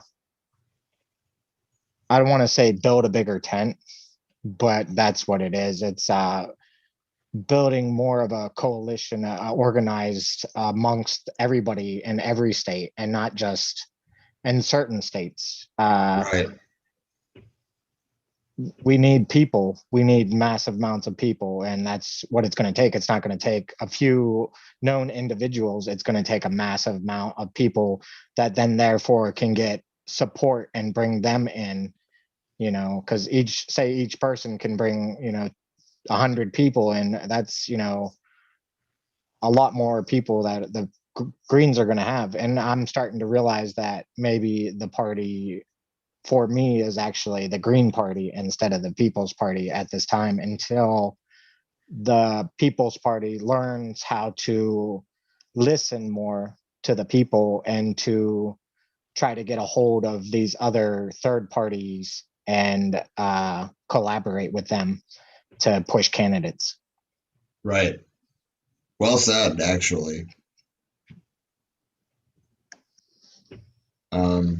So for other leftist media, I mean, honestly, I'm just going to stick with two basics here. Black Truth Media, it's Black History Month. They are pretty on point in insofar as being a place to get information that you're probably not going to get from, you know, a simple Google search or what have you. And then Revolutionary Left Radio, man, I've been listening to them for a while now, and I would like to think that how they've structured their spin-off program is a bit like, which is called the Guillotine, by the way, which is also fantastic. But anyway, I feel like, you know, we're kind of following a similar trajectory as the Guillotine, and well, not maybe not trajectory, maybe that's not the right word, the path, except for obviously they did like okay, so Revolutionary Left Radio is basically for, you know, if you're already somewhat radicalized and you know that you're on the left, but you don't know what your exact persuasion or ideology is, listen to Revolutionary Left Radio. Just start it from the beginning like I did, and you will learn as you go. And God damn it, if I learned a lot. But they talk about every sort of leftist ideology, including several that I had never heard of. It's a good informational source is the point that I'm trying to make. And they also have a live stream. There's this call-in that they do twice a month. That is the Guillotine. And that's also really good in terms of, you know, the topics they discuss and the fact that they have involvement. And that's ultimately, I guess, what I'm getting at here is like, can you really claim that you're a voice of the left if you're not taking other people's opinions in? No. How is that a people's No, yeah, party no. into the people? Right, exactly. I don't know. I kind of went on a rant there. Anyway, the point is, check out Black Truth Media. They're on Facebook. They have a website. Check out Revolutionary Left Radio. They're on iTunes. They're on Google Podcasts. I believe that they're on most of the major podcast platforms like Spotify and shit too, but They're very educational. I've enjoyed what you've shared. indeed. And I guess, you know, we gotta shamelessly plug our own shit. We're everywhere. Actually, don't pay attention to the fact that it says SoundCloud yet. We haven't put anything up there yet. TikTok and Likey, honestly, we're still kind of just like getting our feet wet and even using those apps because, you know, we're all not Gen Z people. Right. I'm old. I'd never ticked the talk before. I downloaded that shit for this and got lost in full ADHD mode for like an hour and a half. Like, what just happened? Yeah, so I mean, there will be content coming for those platforms. It's not currently there yet. We are, however, currently on Twitter, Facebook. We have the page on Facebook and the support group on Facebook. And then now, of course, the mutual aid organizing group, which we already mentioned. We have the website is live now, thanks to the great and powerful Dean Paxton. I think that's how Don worded it earlier.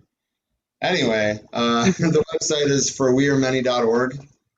Don't know how we got lucky enough to have that domain not be taken yet, but Right. thankful for it nonetheless. Absolutely. Thank you, And Dean. Oh, it's my pleasure. And that'll end up being this clearinghouse, I think, ultimately, until we do have enough people and volunteers and resources to man all of the entire spectrum of social media. But that is the one place where we will be able to find us regardless. Hey, we need Other than to, Facebook, you know. I mean, we can use help with social media administration, and we can use help with website administration. Yes. Just throwing that out there. Yep.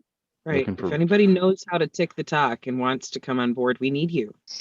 Yep. And if you are a writer or an artist or a photographer, particularly a writer, and you have a voice and you are tired of burying your good content in the fickle bowels of social media, we do have an amplifier for you. Absolutely. So we're coming up on 3.5 hours, so it's about time to wrap it up, which is good timing, I guess, because I just got to the slide that I didn't even put anything in the notes for the closing. It literally just says closing. That's excellent work there. Yeah. I've got a good close. I got a good close if you guys are interested. I just a couple of notes about politics, right? Politics are messy, right? You're going to find parties that, like I said, they may not necessarily align with your ideology. You might find behaviors within those parties or personalities within those parties that might clash with what your belief structure is at the present. All of this is fluid. Like I said, politics is very, very messy. And these organizations are not always perfect machines, right? If they were, they wouldn't need you. And that's my closing comment. So don't give up hope because this party or that party, the other party doesn't actually reflect your perfect position. Yeah. Voice still matters. Speak out, make it known. Yeah. Find those who are like-minded, unite others. Revolution. And get in there. And if you've got better ideas, and get in there and move the needle, you know. Right. Yeah, absolutely. Absolutely. And not to continuously plug the Green Party, but I mean, I have been a Green Party fan for a while now. But I feel like they've been really trying to do that. They've set up the Youth Eco-Socialist Caucus, which has put forward a lot of great ideas, I think, so far. And this stage of growth, I feel like, is still relatively new. There's still a lot of room to grow. But the point is that people are actually starting to get involved and starting to not just necessarily, say, I'm a Green Party candidate, but they say, I support this specific policy that matters to my specific city, and then they explain why. Oh. That's how they elected a Green mayor in Baldwin Park, California, actually. A big part of his campaign was focused on green spaces, which they didn't really have. I heard somewhere. The name? Go ahead. I heard somewhere that 50+% of people do not. I don't know if it's do not trust or do not align with the party anymore. But at the beginning of 2019, it was only at 19%. So through this pandemic, a lot of people have awoken from what wool was, covered over their eyes, and they've seen that the two-party system is a failing system. And that is something that gives me hope that people are actually waking up and seeing that the Greens and other parties, even libertarians, I don't agree with them all that much, but even, the third parties need to be brought into the major platform, and we need, like we've said earlier on the show, we need to have more parties. That is all that it is. I mean, we need to push, we need to do our parts and push these candidates, push these parties, and you don't even, you can do it in your own town. You don't have to go to a big city. You can push a Green Party and try to get a chapter there, even if it's a town of 6,000 or even 600. You can try to get a chapter for the party that you like there. So Yeah, absolutely. Change And starts I with mean, you. you can still, even if you don't have a local Green Party to reach out to, you can still, I mean, I'm just using them as an example this time. I mean, same would go for DSA. If you Correct. don't have a local organization there, reach out to the national chapter or the national There is a organization. pathway to create a chapter, yes. Yes. The DSA and the Green Party too. Right. So, I mean, don't be discouraged. Yeah, it might seem like a lot to take on, but who knows? Maybe there's going to be a bunch of people that are willing to help you. Right. You Yeah. never know. I mean, hell, in this area, this was probably the first election where I saw such a vast range of third-party candidates up for, local offices and whatnot. I didn't vote for a single establishment candidate at all. Every job that was up for election had some independent candidates to choose from, and that made me blissful. One other thing we need to keep pushing for is where they don't have it already, at least on local levels, and we need to expand this federally too, is ranked choice fucking voting.